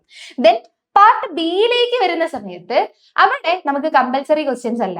ഓക്കെ, നമുക്ക് ഓരോ മൊഡ്യൂളിൽ നിന്നും നിങ്ങൾക്ക് ഓർ ക്വസ്റ്റ്യൻ ഉണ്ടാവും. ഓക്കെ, ഇപ്പൊ ഫസ്റ്റ് മൊഡ്യൂളിൽ ഒരു ഓർ അല്ലെങ്കിൽ വേറൊരു ഓർ, 2 ക്വസ്റ്റ്യൻസ് ആയിരിക്കും ഓപ്ഷണൽ ആയിട്ട്. അതിൽ ഏത് വേണമെങ്കിലും നിങ്ങൾക്ക് സെലക്ട് ചെയ്യാം. നിങ്ങൾക്ക് ഏതാണോ എളുപ്പത്തിൽ എഴുതാൻ പറ്റുന്നത്, നിങ്ങൾക്ക് ഏതാണോ മാർക്ക് വാങ്ങിക്കാൻ പറ്റുന്നത്, അത് നിങ്ങൾക്ക് സെലക്ട് ചെയ്ത് എഴുതാം. ഓക്കെ, സോ പാർട്ട് ബിയിൽ 2 questions will be given from each module, out of which 1 question should be answered. Okay, ഓരോ മൊഡ്യൂളിൽ നിന്നും 2 ക്വസ്റ്റ്യൻസ് വീതം തന്നിട്ടുണ്ടാവും. അതിൽ നിന്ന് നിങ്ങൾക്ക് ഒരു ക്വസ്റ്റ്യൻ എടുത്ത് ആൻസർ ചെയ്യാം. ഓക്കെ, ആൻഡ് ആ ഓരോ ക്വസ്റ്റ്യനിലും എന്തുണ്ടാവും, each question can have A maximum of 3 subdivision. ഓരോ ക്വസ്റ്റ്യനിലും മാക്സിമം 3 subdivision വരെ വരാം. ഓക്കെ, ആൻഡ് നിങ്ങൾ അതിൽ ഒരു ക്വസ്റ്റ്യന് 9 മാർക്കാണുള്ളത്. ഓക്കെ, സോ ഒരു മൊഡ്യൂളിൽ നിന്ന് നിങ്ങൾ രണ്ടിനും 9 മാർക്കായിരിക്കും, ഒരു ഓറിനും മറ്റേ ഓറിനും 9 ആയിരിക്കും. സോ അതിൽ നിങ്ങൾ ഏതെങ്കിലും ഒന്ന് സെലക്ട് ചെയ്ത് എഴുതിയാൽ മതി. സോ ഓരോ മൊഡ്യൂളിലത്തെയും ഓരോ ക്വസ്റ്റ്യനും 9 മാർക്ക് വീതം കിട്ടിയിട്ട് നിങ്ങൾക്ക് ടോട്ടൽ പാർട്ട് ബിയിൽ 4 മൊഡ്യൂളിൽ നിന്നും 9 മാർക്ക് കിട്ടുമ്പോൾ നിങ്ങൾക്ക് ടോട്ടൽ 36 മാർക്സ് ആണ് പാർട്ട് ബിയിൽ കിട്ടുക. ഓക്കെ, സോ പാർട്ട് എയിൽ നിന്ന് നിങ്ങൾക്ക് ടോട്ടൽ 24 മാർക്സും പാർട്ട് ബിയിൽ നിന്ന് ടോട്ടൽ 36 മാർക്സും ആയിരിക്കും ഉണ്ടാവുക. ഓക്കെ, ക്ലിയർ ആയോ? നിങ്ങൾക്ക് ആ ഒരു എക്സാമിന്റെ പാറ്റേൺ എങ്ങനെയാണ് വരുന്നതെന്ന് ക്ലിയർ ആയില്ലേ? ഏകദേശം ഇങ്ങനെ +2 എക്സാം ഇങ്ങനെ എല്ലാം തോന്നും അല്ലെ? സോ ആ ഒരു പാറ്റേൺ ഇന്ന് എൻറ്റയർലി ഡിഫറെന്റ് ആണ്. ഇവിടെ നമുക്ക് എല്ലാ ക്വസ്റ്റ്യൻസും ഒന്നും ആൻസർ ചെയ്യേണ്ടതില്ല. പാർട്ട് ബിയിലേക്ക് വരുമ്പോൾ നിങ്ങൾക്ക് ഇഷ്ടമുള്ള ക്വസ്റ്റ്യൻ സെലക്ട് ചെയ്ത് എഴുതാവുന്നതാണ്. നിങ്ങൾക്ക് ഏറ്റവും എളുപ്പത്തിൽ മാർക്ക് വാങ്ങിക്കാൻ പറ്റുന്ന ക്വസ്റ്റ്യൻ ഏതാണോ അത് സെലക്ട് ചെയ്ത് എഴുതാവുന്നതൊക്കെയാണ്. ഓക്കെ, സോ അത് വൈസ് ആയിട്ട് ചൂസ് ചെയ്യുക. നിങ്ങൾക്ക് ഏതാണ് എളുപ്പം എന്ന് നോക്കിയിട്ട് ചൂസ് ചെയ്യാം. ഓക്കെ, അപ്പൊ അങ്ങനെ ഓർ ക്വസ്റ്റ്യൻസ് വരുന്നതാണ് പാർട്ട് ബി. പാർട്ട് എയിൽ പക്ഷേ നമുക്ക് ഓർ ഇല്ല, കമ്പൽസറി ആയിട്ട് എല്ലാം എഴുതണം. ഓക്കെ, പക്ഷെ ഓരോ മൊഡ്യൂളിൽ നിന്നും പാർട്ട് ബിയിൽ ഓരോ മൊഡ്യൂളിൽ നിന്നും ക്വസ്റ്റ്യൻസ് ഉണ്ടാവും. ഓക്കെ, സോ അതെന്തായാലും ഉണ്ടാവും, മൊഡ്യൂൾ സ്കിപ്പ് ചെയ്യാൻ പറ്റില്ല. ഓക്കെ, അപ്പൊ ഇങ്ങനെയാണ് നമ്മുടെ സെം എക്സാമിന്റെ മാർക്ക് ഡിസ്ട്രിബ്യൂഷൻ വരുന്നത്. ഓക്കെ, സോ ടോട്ടൽ നിങ്ങൾക്ക് 60 മാർക്കാണ് സെം എക്സാമിനുള്ളത്. ക്ലിയർ ആയോ? നിങ്ങൾക്ക് എങ്ങനെയാണ് നമ്മുടെ KTUവിന്റെ എക്സാം പാറ്റേൺ വരുന്നത് എന്ന് എല്ലാവർക്കും ക്ലിയർ ആയില്ലേ? സോ നമുക്കിനി നിങ്ങൾക്ക് ഈ ഒരു കോഴ്സ് നിങ്ങൾ പഠിക്കുന്ന സമയത്ത് നിങ്ങൾ റെഫർ ചെയ്യേണ്ട ടെക്സ്റ്റ് ബുക്കും റെഫറൻസ് ബുക്സും ഒക്കെ ഏതാണെന്ന് നോക്കാം. ഓക്കെ, എന്തായാലും നിങ്ങളിപ്പോ പുറത്ത് മാർക്കറ്റിലേക്കൊക്കെ പോകുന്ന സമയത്ത് അവിടെ വേറെ ഈ ഗൈഡും കാര്യങ്ങളൊക്കെ ഉണ്ടാവും. പക്ഷേ നിങ്ങൾ മെയിൻ ആയിട്ട് KTU ഈ സിലബസ് എടുത്തിട്ടുള്ള ടെക്സ്റ്റ് ബുക്സ് എന്ന് പറയുന്നത് ഈ 2 എണ്ണമാണ്. ഓക്കെ, അവരെ നമ്മൾ റിലേ ചെയ്യുന്നതിനേക്കാളും നിങ്ങൾ റിലേ ചെയ്യേണ്ടത് ടെക്സ്റ്റ് ബുക്കുകളെയാണ്. കാരണം അതിൽ ചിലപ്പോൾ ഇൻഫർമേഷൻസ് എന്താവാം, തെറ്റായിട്ട് ഉണ്ടാവാം. ഓക്കെ, കാൽക്കുലേഷനിൽ മിസ്റ്റേക്ക് ഉണ്ടാവാം. സോ അങ്ങനെ എന്തെങ്കിലുമൊക്കെ ഉണ്ടെന്നുണ്ടെങ്കിൽ നിങ്ങൾ അത് നോക്കുന്നതിന്റെ കൂടെ തന്നെ ടെക്സ്റ്റ് ബുക്കും നോക്കി പോകണം. ഓക്കെ, സോ നിങ്ങൾ ഇവിടെ റെഫർ ചെയ്യേണ്ട നിങ്ങളുടെ മെയിൻ സിലബസിലെ ടെക്സ്റ്റ് ബുക്ക് എന്ന് പറയുന്നത് അഡ്വാൻസ്ഡ് എഞ്ചിനീയറിംഗ് മാത്തമാറ്റിക്സ് എന്ന് പറയുന്ന എർവിൻ ക്രേസിഗിന്റെ ബുക്കാണ്. ഓക്കെ, ഈ ഒരു ബുക്ക് എന്ന് പറയുന്നത് നമ്മുടെ എഞ്ചിനീയേഴ്സിന് വളരെ പ്രിയപ്പെട്ട ഒരു ബുക്ക് എന്ന് വേണമെങ്കിൽ നമുക്ക് പറയാം. കാരണം ഈ എഞ്ചിനീയറിംഗ് മാത്തമാറ്റിക്സ് പഠിക്കുന്ന സമയത്ത് വേൾഡ് വൈഡ് ആയിട്ട് റെഫർ ചെയ്യാൻ യൂസ് ചെയ്യുന്ന ഒരു ടെക്സ്റ്റ് ബുക്കാണ് ക്രേസിഗിന്റെ ഈ ഒരു ബുക്ക്. ഓക്കെ, ഈ ഒരു സെമ്മിൽ മാത്രമല്ല, നിങ്ങൾക്ക് ഇനി അങ്ങോട്ടുള്ള എല്ലാ സെമ്മിലും നിങ്ങൾ ഈ ഒരു ബുക്ക് റെഫർ ചെയ്യേണ്ടതായിട്ട് വരും. ഈ ഒരു ബുക്ക് നിങ്ങൾക്ക് ടെക്സ്റ്റ് ബുക്ക് ആയിട്ടുണ്ടാവും. സോ ഈ ഒരു ടെക്സ്റ്റ് ബുക്ക് നിങ്ങൾ കയ്യിൽ വെക്കുക എന്നുള്ളത് അത്രയും നല്ലതായിരിക്കും. ഇപ്പൊ കയ്യിൽ വെക്കാൻ പറ്റില്ല എന്നുണ്ടെങ്കിൽ ഓൺലൈനായിട്ട് ഇതിന്റെ PDF അവൈലബിൾ ആണ്. സോ PDF നിങ്ങൾക്ക് ഡൗൺലോഡ് ചെയ്ത് വെക്കാം. ഓക്കെ, സോ ടെക്സ്റ്റ് ബുക്കും കൂടെ നിങ്ങളുടെ കയ്യിൽ ഉണ്ടെന്നുണ്ടെങ്കിൽ നിങ്ങൾക്ക് കുറച്ചും കൂടെ ഇൻഫർമേഷന് ക്ലാരിറ്റി ഉണ്ടാവും. ഓക്കെ, സോ ഇതാണ് നിങ്ങളുടെ അഡ്വാൻസ്ഡ് എഞ്ചിനീയറിംഗ് മാത്തമാറ്റിക്സ് എന്നുള്ള പേരിൽ കുറെ ബുക്സ് ഉണ്ട്. സോ അതിലെ എർവിൻ ക്രേസിഗിന്റെ ബുക്കാണ് നിങ്ങൾ എടുക്കേണ്ടത്. ഓക്കെ, ഇതിന്റെ പബ്ലിഷേഴ്സ് ആണ് ജോൺ വില്ലിയംസൺ. അത് ശ്രദ്ധിക്കുക. ആ ബുക്കിന്റെ 2016 10ാമത്തെ എഡിഷൻ ആണ് നിങ്ങൾ എടുക്കേണ്ടത് ടെക്സ്റ്റ് ബുക്ക് ആയിട്ട്. ഓക്കെ, സോ അത് പ്രത്യേകം ശ്രദ്ധിക്കാം. ദെൻ അടുത്തത്, ഇതിപ്പോ കുറച്ച് ഏരിയാസ് ഈ ബുക്കിൽ നിന്നും ദെൻ കുറച്ച് ഏരിയാസ് കാൽക്കുലസ് എന്ന് പറയുന്ന H. Anton, I. Bivens and S. Davis ഇവരുടെ കാൽക്കുലസ് എന്ന് പറയുന്ന വിലി പബ്ലിക്കേഷൻസ് ഇറക്കിയിട്ടുള്ള 2024 12ാമത്തെ എഡിഷൻ ബുക്കിലാണ് കുറച്ച് ഭാഗങ്ങൾ ഉള്ളത്. ഓക്കെ, അത് നിങ്ങൾക്ക് ആ സിലബസിന്റെ ആ ഒരു PDF ഉണ്ടല്ലോ, ആ PDF നോക്കിയാൽ നിങ്ങൾക്ക് മനസ്സിലാവും. അതിൽ നിങ്ങൾക്ക് കറക്റ്റ് ആയിട്ട് പറഞ്ഞിട്ടുണ്ട് ടെക്സ്റ്റ് 1 നിന്ന് ഏതൊക്കെ ഭാഗങ്ങളാണ്, ടെക്സ്റ്റ് 2 നിന്ന് ഏതൊക്കെ ഭാഗങ്ങളാണ് പഠിക്കേണ്ടതെന്നൊക്കെ പറഞ്ഞിട്ട്. ഓക്കെ, സോ കുഴപ്പമില്ല, നിങ്ങൾക്ക് ആ ഒരു സിലബസ് നോക്കിയാൽ തന്നെ മനസ്സിലാവും ഇതിൽ ഏതൊക്കെ എവിടെ നിന്നൊക്കെയാണ് എടുത്തിട്ടുള്ളതെന്ന്. സോ കറക്റ്റ് ആയിട്ട് എവിടെ ടെക്സ്റ്റ് ബുക്ക് ഏത് ഭാഗത്തു നിന്നാണ് എടുത്തിട്ടുള്ളതെന്ന് വരെ അവിടെ സിലബസിൽ നമുക്ക് മെൻഷൻ ചെയ്തിട്ടുണ്ടാവും. ഓക്കെ, സോ പേടിക്കേണ്ട ആവശ്യമില്ല. നമ്മൾ ഈ കറക്റ്റ് അത് നോക്കിയിട്ട് ഈ ടെക്സ്റ്റ് ബുക്കിലെ ആ ഭാഗം എവിടെയാന്ന് നോക്കിയിട്ട് നിങ്ങൾ പഠിച്ചാൽ മതി. ഓക്കെ, ആൻഡ് ഈ 2 ബുക്കും തന്നെ എന്ന് പറയുമ്പോൾ രണ്ടും ഭയങ്കര സിമ്പിൾ ആയിട്ടുള്ള ബുക്കാണ്. ഓക്കെ, ഇപ്പൊ കുറെ എന്തൊക്കെയോ വാരി വലിച്ച് എഴുതിയിട്ടുള്ള അങ്ങനത്തെ ബുക്കൊന്നും അല്ല. നിങ്ങൾക്ക് പഠിക്കാൻ ഇപ്പൊ +1 +2 ടെക്സ്റ്റ് ബുക്ക് പോലെ തന്നെ സിമ്പിൾ ആയിട്ടുള്ള 2 ബുക്കുകളാണ് ഈ ക്രേസിഗിന്റെ അഡ്വാൻസ്ഡ് എഞ്ചിനീയറിംഗ് മാത്തമാറ്റിക്സും ആൻഡൻ ബിവൻ ഡേവിസിന്റെ കാൽക്കുലസും. ഓക്കെ, സോ ഇതും നിങ്ങൾ ശ്രദ്ധിക്കുക. കാൽക്കുലസ് എന്ന് പറയുന്ന പേരിൽ കുറെ ബുക്സ് ഉണ്ട്. സോ ഇവരുടെ ഈ ഒരു 12ാമത്തെ എഡിഷൻ 2024 12ാമത്തെ എഡിഷൻ തന്നെ നിങ്ങൾ ഡൗൺലോഡ് ചെയ്യുക. ഓക്കെ, സോ ഇതാണ് നിങ്ങളുടെ മെയിൻ ടെക്സ്റ്റ് ബുക്സ്. സോ ഈ ടെക്സ്റ്റ് ബുക്കിൽ നിന്നോ അല്ലെങ്കിൽ നിങ്ങൾക്ക് ക്ലാസ് എടുക്കുമ്പോഴോ ഓക്കെ, അല്ലെങ്കിൽ ഞാൻ പറയുന്നതിലോ ഒക്കെ എന്തെങ്കിലും ഡൗട്ടോ കാര്യങ്ങളോ ഉണ്ടെങ്കിൽ, അല്ലെങ്കിൽ നിങ്ങൾക്ക് കുറച്ചും കൂടെ ക്ലാരിറ്റി, കുറച്ചും കൂടെ എക്സാമ്പിൾസും കാര്യങ്ങളൊക്കെ വേണമെന്നുണ്ടെങ്കിൽ നിങ്ങൾക്ക് റെഫർ ചെയ്യാൻ പറ്റുന്ന ബുക്കുകളാണ് ഇതെല്ലാം. ഓക്കെ, സോ നിങ്ങൾ റെഫറൻസ് ബുക്സ് ആയിട്ട് യൂസ് ചെയ്യേണ്ടത് നമ്മുടെ തോമസ് കാൽക്കുലസ് എന്ന് പറയുന്ന ഒരു ബുക്ക് ഉണ്ട്. ഓക്കെ, ഇത് Maurice D Weir and Joel Hass, Christopher Heil, Przemyslaw Bogacki ഇവര് 4 പേരും എഴുതിയിട്ടുള്ള തോമസ് കാൽക്കുലസ് എന്ന് പറയുന്ന ഒരു ബുക്ക് ഉണ്ട്. ഓക്കെ, അത് നല്ലൊരു ബുക്കാണ്. ഓക്കെ, നിങ്ങൾക്ക് കമ്പ്യൂട്ടർ സയൻസുകാർക്ക് മെയിൻ ടെക്സ്റ്റ് ബുക്ക് ആയിട്ടുള്ള ഒരു ബുക്കാണ്. സോ ഇത് നല്ലൊരു ബുക്ക് തന്നെയാണ്. നമ്മുടെ കാൽക്കുലസിന്റെ പോലെ തന്നെ നല്ല എന്താ പറയാ യൂസർ ഫ്രണ്ട്ലി ആയിട്ടുള്ള ഒരു ബുക്കാണ്. ഓക്കെ, സോ നിങ്ങൾക്ക് റെഫർ ചെയ്യാൻ ഈ ബുക്ക് യൂസ് ചെയ്യാം. ഇതിന്റെ 15ാമത്തെ എഡിഷൻ 2023 15ാമത്തെ എഡിഷൻ പിയേഴ്സന്റെ. ഓക്കെ, ഇത് അത്രയ്ക്കും ഓൺലൈനിൽ അവൈലബിൾ അല്ല. നിങ്ങൾ നന്നായിട്ടൊന്ന് നോക്കിയാലേ ഇത് കിട്ടുള്ളൂ. ഓക്കെ, സോ ആ ബുക്ക് എടുക്കാം. അല്ലെങ്കിൽ എസെൻഷ്യൽ കാൽക്കുലസ് എന്ന് പറയുന്ന ജെ സ്റ്റെവാർട്ടിന്റെ കെൻഗേജ് പബ്ലിക്കേഷൻസ് ഇറക്കിയിട്ടുള്ള 2017 സെക്കൻഡ് എഡിഷൻ ബുക്ക് ഉണ്ട്. അത് നിങ്ങൾക്ക് റെഫറൻസ് ബുക്ക് ആയിട്ട് യൂസ് ചെയ്യാം. ഓക്കെ, ദെൻ നിങ്ങൾ അടുത്തതായിട്ട് നിങ്ങൾക്ക് റെഫറൻസ് ബുക്കായിട്ട് എടുക്കാവുന്നത് നമ്മുടെ ഹൊവാർഡ് ആൻഡൺ ആൻഡ് ക്രിസ് റോസിന്റെ എലിമെന്ററി ലീനിയർ ആൾജിബ്ര എന്ന് പറയുന്ന ബുക്കാണ്. ഓക്കെ, നമ്മുടെ ഫസ്റ്റ് മൊഡ്യൂള് ഇതൊക്കെ നിങ്ങൾക്ക് അതിൽ നിന്ന് റെഫർ ചെയ്യാവുന്നതാണ്, എലിമെന്ററി ലീനിയർ ആൾജിബ്ര. കാരണം ഫസ്റ്റ് മൊഡ്യൂളിൽ നിങ്ങൾ ലീനിയർ ആൾജിബ്രയുടെ ഒരു ഇൻട്രൊഡക്ഷൻ ആണ് ഫസ്റ്റ് മൊഡ്യൂളിൽ നിങ്ങൾക്ക് ഉള്ളത്. സോ അത് നിങ്ങൾക്ക് ഇവിടെ നിന്ന് റെഫർ ചെയ്യാവുന്നതാണ്. ഓക്കെ, അതിന്റെ കുറച്ചും കൂടെ ഡീറ്റെയിൽഡ് ആയിട്ടുള്ള കാര്യങ്ങൾ. ഓക്കെ, ദെൻ ഇത് വിലി പബ്ലിക്കേഷൻസിന്റെ 11ാമത്തെ എഡിഷൻ ആണ്. 2019 11ാമത്തെ എഡിഷൻ ആണ് ഈ ബുക്കിന്റെ, അത് ശ്രദ്ധിക്കാം. ഓക്കെ, ദെൻ അടുത്തതായിട്ട് നിങ്ങൾക്ക് യൂസ് ചെയ്യാവുന്ന റെഫറൻസ് ബുക്കാണ് Bird's higher engineering mathematics by John Bird. Okay, John Bird എഴുതിയിട്ടുള്ള ഹയർ എഞ്ചിനീയറിംഗ് മാത്തമാറ്റിക്സ് എന്ന് പറയുന്ന ബുക്ക് യൂസ് ചെയ്യാം. ഓക്കെ, ഇത് ടൈലർ ആൻഡ് ഫ്രാൻസിസ് പബ്ലിക്കേഷൻസിന്റെ ആണ്. അവരുടെ 2021 9ാമത്തെ എഡിഷൻ ബുക്കാണ്. ഓക്കെ, സോ ഇത് നിങ്ങൾക്ക് റെഫർ ചെയ്യാൻ വേണ്ടിയിട്ട് യൂസ് ചെയ്യാം. എക്സ്ട്രാ അഡീഷണൽ നോളജോ കാര്യങ്ങളോ അല്ലെങ്കിൽ ഡൗട്ടോ കാര്യങ്ങളോ ഒക്കെ ഉണ്ടെങ്കിലും ഈ ഒരു ബുക്ക് റെഫർ ചെയ്യാവുന്നതാണ്. ഓക്കെ, അടുത്തത് നമ്മുടെ ഒരു ഇന്ത്യൻ ഓഥറിന്റെ ബുക്കാണ് DV രമണയുടെ ഹയർ എഞ്ചിനീയറിംഗ് മാത്തമാറ്റിക്സ്. ഓക്കെ, ഇത് നല്ലൊരു ബുക്കാണ്. നമുക്ക് എന്താ പറയാ, ഈസി ആയിട്ട് കാര്യങ്ങളൊക്കെ മനസ്സിലാക്കാൻ പറ്റുന്ന ഒരു ബുക്കാണ് ഈ ഒരു ഹയർ എഞ്ചിനീയറിംഗ് മാത്തമാറ്റിക്സ്. ഇത് മെഗ്രാഹിൽ എഡ്യൂക്കേഷന്റെ 2023 39ാമത്തെ എഡിഷൻ, ഈ ബുക്കിന്റെ 39ാമത്തെ എഡിഷൻ ആണ് നിങ്ങൾ റെഫർ ചെയ്യേണ്ടത്. കുറച്ച് പഴയ ബുക്കാണ്. സോ അതുകൊണ്ട് തന്നെ അതിന്റെ പുതിയ കോപ്പി വേണം നിങ്ങൾ ഒന്ന് റെഫർ ചെയ്യാൻ വേണ്ടിയിട്ട്. ഓക്കെ, കുറെ മാറ്റങ്ങളൊക്കെ വന്നിട്ടുണ്ടാവും. സോ ഇതിന്റെ 39ാമത്തെ എഡിഷൻ വേണം നിങ്ങൾ നോക്കാൻ.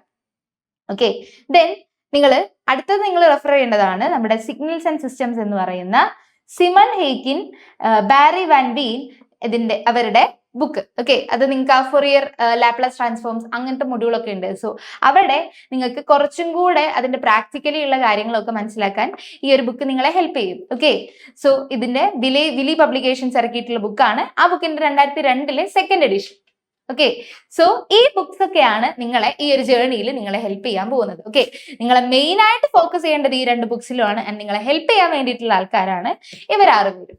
ഓക്കെ, സോ ഇവരെ ഓർത്ത് വെക്കുക. നിങ്ങൾക്ക് എന്തെങ്കിലും ഡൗട്ട് ഉണ്ടെങ്കിൽ നിങ്ങൾക്ക് ഇവരുടെ അടുത്ത് പോവാം, എൻ്റെ അടുത്തും ചോദിക്കാം. അല്ലാണ്ട് ഈ ബുക്സും നിങ്ങൾക്ക് റെഫർ ചെയ്യാവുന്നതാണ്. ഓക്കെ, സോ ഈ ബുക്സും കാര്യങ്ങളൊക്കെയാണ് നിങ്ങൾ റെഫർ ചെയ്യേണ്ടത്. ഇതൊക്കെയാണ് നമ്മുടെ കോഴ്സിന്റെ ഡീറ്റെയിൽസും കാര്യങ്ങളൊക്കെ. ഓക്കെ, അപ്പൊ നമുക്ക് മെല്ലെ എന്ത് ചെയ്യാം, നമ്മുടെ മൊഡ്യൂൾസിലേക്ക് ഒന്ന് പോയി നോക്കാം. ഓക്കെ, എന്തൊക്കെ കാര്യങ്ങളാണ് നിങ്ങൾക്ക് ഈ ഒരു പേപ്പറിൽ പഠിക്കാനുള്ളത് എന്ന് നമുക്ക് നോക്കാം. ഓക്കെ, അപ്പോ ഞാൻ പറഞ്ഞു മാത്തമാറ്റിക്സ് എന്ന് പറയുന്നത് നിങ്ങൾ വെറും ഇവിടെ പഠിക്കുന്ന ഒരു പേപ്പർ ആയിട്ട് നിങ്ങൾ കാണരുത്. ഓക്കെ, എഞ്ചിനീയറിംഗിൽ നിങ്ങൾക്ക് പഠിക്കാനുള്ള വേറൊരു സബ്ജക്റ്റ് മാത്രമാണ് മാത്സ് എന്ന് വിചാരിച്ചിട്ട് നിങ്ങൾ ഇതിനെ അപ്രോച്ച് ചെയ്യരുത്. ഓക്കെ, ഒരിക്കലും അങ്ങനെ അപ്രോച്ച് ചെയ്യരുത്. കാരണം ഈ എഞ്ചിനീയറിംഗിലെ ഒരു ടൂളാണ് മാത്തമാറ്റിക്സ്. ഓക്കെ, നിങ്ങൾക്ക് ഇനി വേറെയുള്ള സബ്ജക്ട്സും കാര്യങ്ങളും ഒക്കെ പഠിക്കുമ്പോഴും നിങ്ങൾക്ക് മനസ്സിലാവും ഇവിടെ നമ്മൾ പഠിക്കുന്ന കാര്യങ്ങളൊക്കെ വെച്ചിട്ടാണ് നിങ്ങൾ അത് ചെയ്യാൻ പോകുന്നത്. ഇപ്പോൾ സിസ്റ്റം ഓഫ് ഇക്വേഷൻ സോൾവ് ചെയ്യുന്നതാണെങ്കിലും, മെട്രിക്സ് ഫോം ഓഫ് ഇക്വേഷൻ ആണെങ്കിലും, ഇപ്പോൾ ഡിഫറൻഷ്യൽ ഇക്വേഷൻസ് ആണെങ്കിലും, Fourier transform, Fourier series, Laplace transform, ഇതൊക്കെ ആണെങ്കിലും ഇതൊക്കെ നിങ്ങൾ ഇനി അങ്ങോട്ട് യൂസ് ചെയ്യാൻ പോകുന്ന കാര്യങ്ങളാണ്. ഓക്കെ, സോ അവിടെ നിങ്ങൾക്ക് അത് അപ്ലൈ ചെയ്യാൻ വേണ്ടിയിട്ട് നിങ്ങളെ പ്രിപ്പയർ ചെയ്യാനാണ് നിങ്ങൾക്ക് ഈ ഒരു പേപ്പർ ഇവിടെ വെച്ചിട്ടുള്ളത്.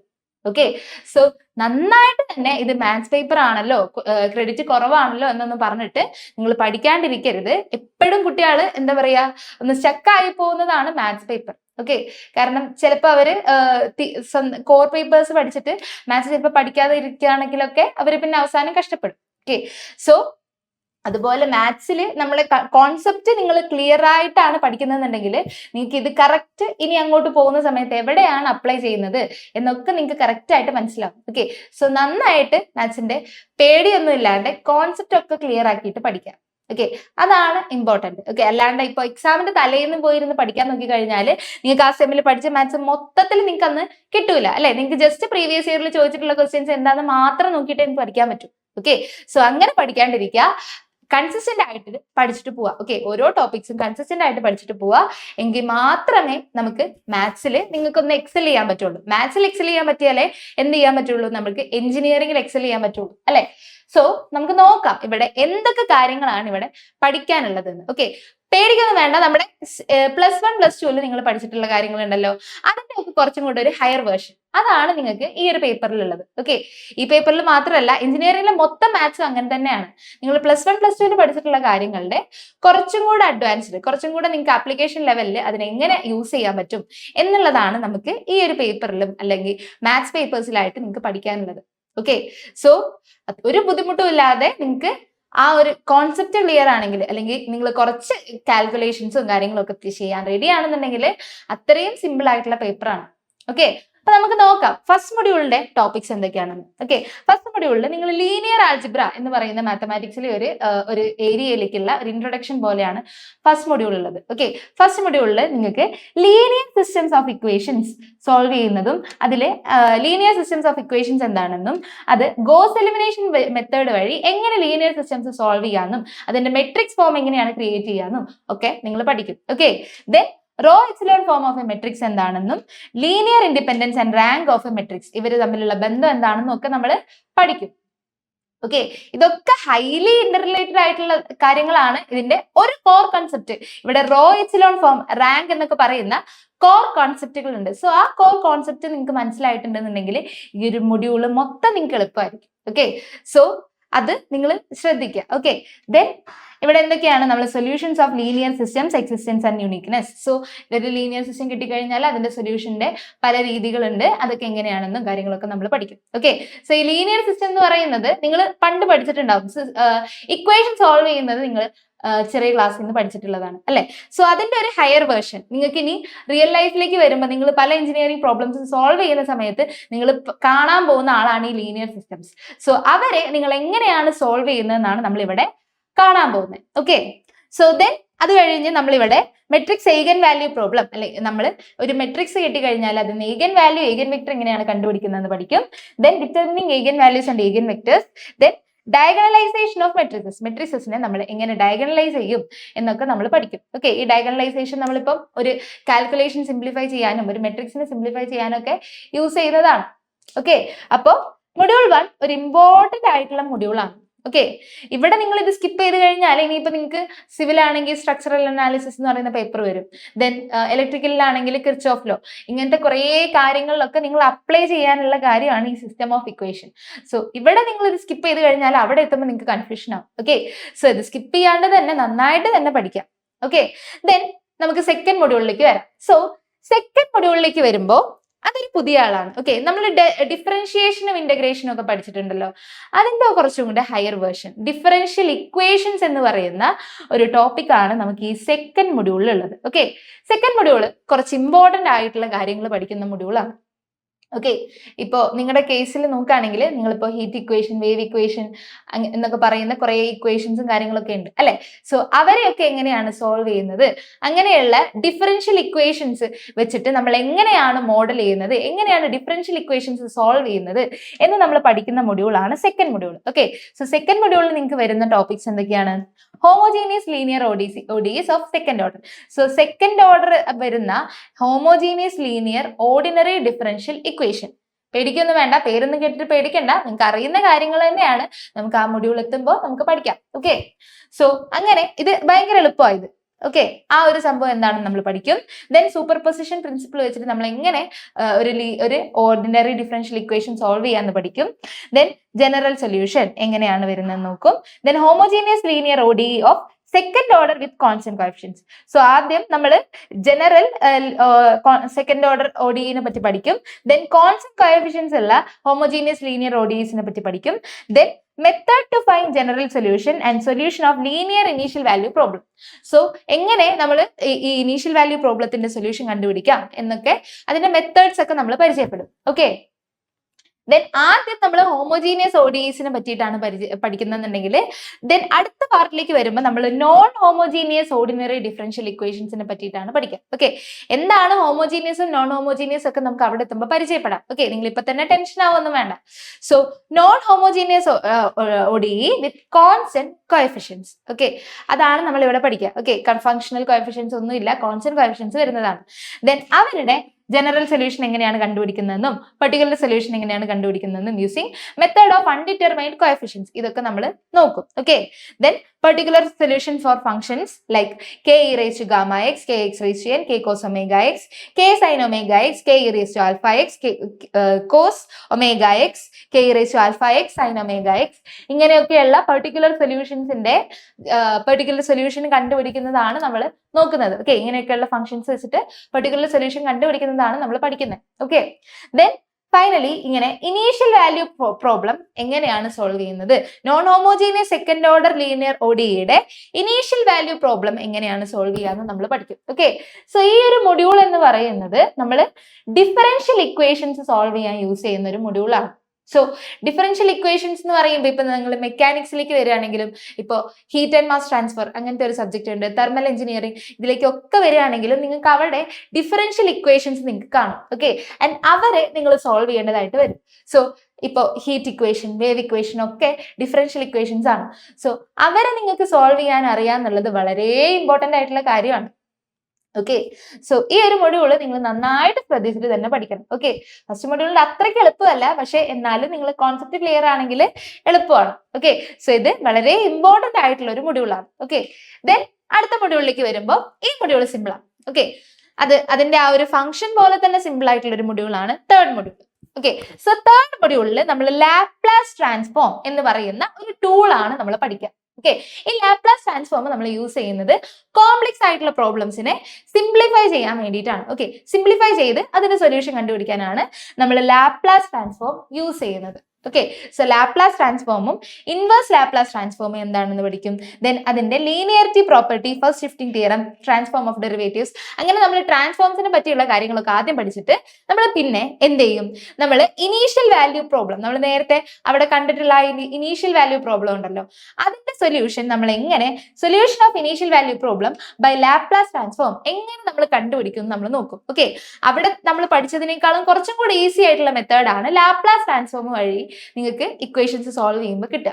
ഓക്കെ, സോ അതിന്റെ second order linear ODE with constant coefficients and with initial conditions at t = 0 only. So ഈ ഒരു ഫോമിലുള്ള ഇനീഷ്യൽ വാല്യൂ പ്രോബ്ലംസിനെ സോൾവ് ചെയ്യുന്നതാണ് നമ്മൾ എന്ത് ചെയ്യുക, ഈ ലാപ്ലാസ് ട്രാൻസ്ഫോം വെച്ചിട്ട് ചെയ്യാം. ഓക്കെ, സോ അതിനാണ് നമ്മൾ മെയിൻ ആയിട്ട് ലാപ്ലാസ് ട്രാൻസ്ഫോം യൂസ് ചെയ്യുക. കോംപ്ലക്സ് ആയിട്ടുള്ള എഞ്ചിനീയറിംഗ് പ്രോബ്ലംസിനെ സോൾവ് ചെയ്യാൻ, അതിനെ കുറച്ചും കൂടി സിംപ്ലിഫൈ ചെയ്തിട്ട് സോൾവ് ചെയ്യാൻ നമുക്ക് ലാപ്ലാസ് ട്രാൻസ്ഫോം ഹെൽപ്പ് ചെയ്യും.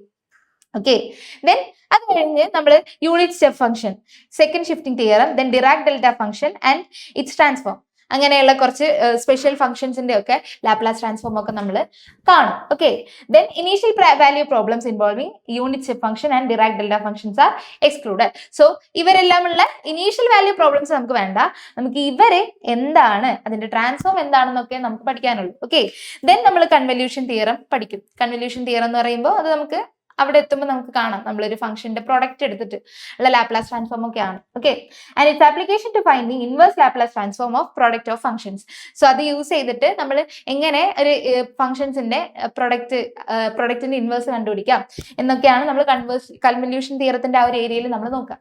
ഓക്കെ, അപ്പൊ ഈ ലാപ്ലാസ് ട്രാൻസ്ഫോമും ഇപ്പൊ ഈ സിഗ്നൽസിന്റെ കേസിലാണെങ്കിലും അല്ല വേറെ എന്തെങ്കിലും ഒക്കെ ഡിഫറൻഷ്യൽ ഇക്വേഷൻസ് സോൾവ് ചെയ്യുന്നതിലൊക്കെ വളരെ ഇമ്പോർട്ടന്റ് ആയിട്ടുള്ള ഒരു കാര്യമാണ് Laplace transform. Okay, so Laplace transform എളുപ്പമാണ്.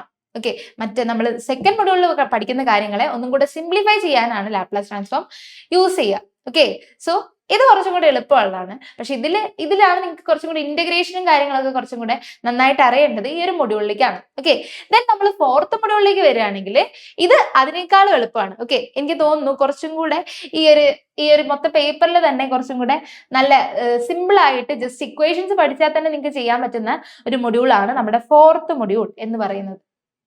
ഓക്കെ, ഈ ഫോർത്ത് മൊഡ്യൂളിൽ നിങ്ങൾക്ക് മെയിൻ ആയിട്ട് രണ്ട് കാര്യങ്ങളാണുള്ളത്. ഒന്ന് സീരീസ് റെപ്രസെന്റേഷൻ. ഓക്കെ, മെയിൻ ആയിട്ട് നിങ്ങൾ ചെയ്യുന്നത് സീരീസ് റെപ്രസെന്റേഷൻ ആണ്. ഫംഗ്ഷൻസിന്റെ സീരീസ് റെപ്രസെന്റേഷൻ ആണ് ഫോർത്ത് മൊഡ്യൂളിൽ ചെയ്യുക. സോ ആ സീരീസ് റെപ്രസെന്റേഷൻ ചെയ്യുന്ന സമയത്ത് നിങ്ങൾ ആദ്യത്തെ സെഷനിൽ എന്ത് ചെയ്യും, ടൈലർ സീരീസ് റെപ്രസെന്റേഷൻ പഠിക്കും. ഓക്കെ, ഒന്നുമില്ല, നിങ്ങൾക്ക് ഡിഫറൻഷിയേറ്റ് ചെയ്യാം. ഒരു ഫംഗ്ഷനെ ഡിഫറൻഷിയേറ്റ് ചെയ്യാൻ കഴിയുന്നുണ്ടെങ്കിൽ ടൈലർ സീരീസ് റെപ്രസെന്റേഷൻ ഇക്വേഷൻ ഉണ്ട്, അതിൽ സബ്സ്റ്റിറ്റ്യൂട്ട് ചെയ്ത് കൊടുത്താൽ മതി. Okay, so Taylor series representation of A function പഠിക്കും. അതിന്റെ പ്രൂഫോ കാര്യങ്ങളൊന്നും നമുക്ക് വേണ്ട. Without proof assuming the possibility of power series expansion in appropriate domains.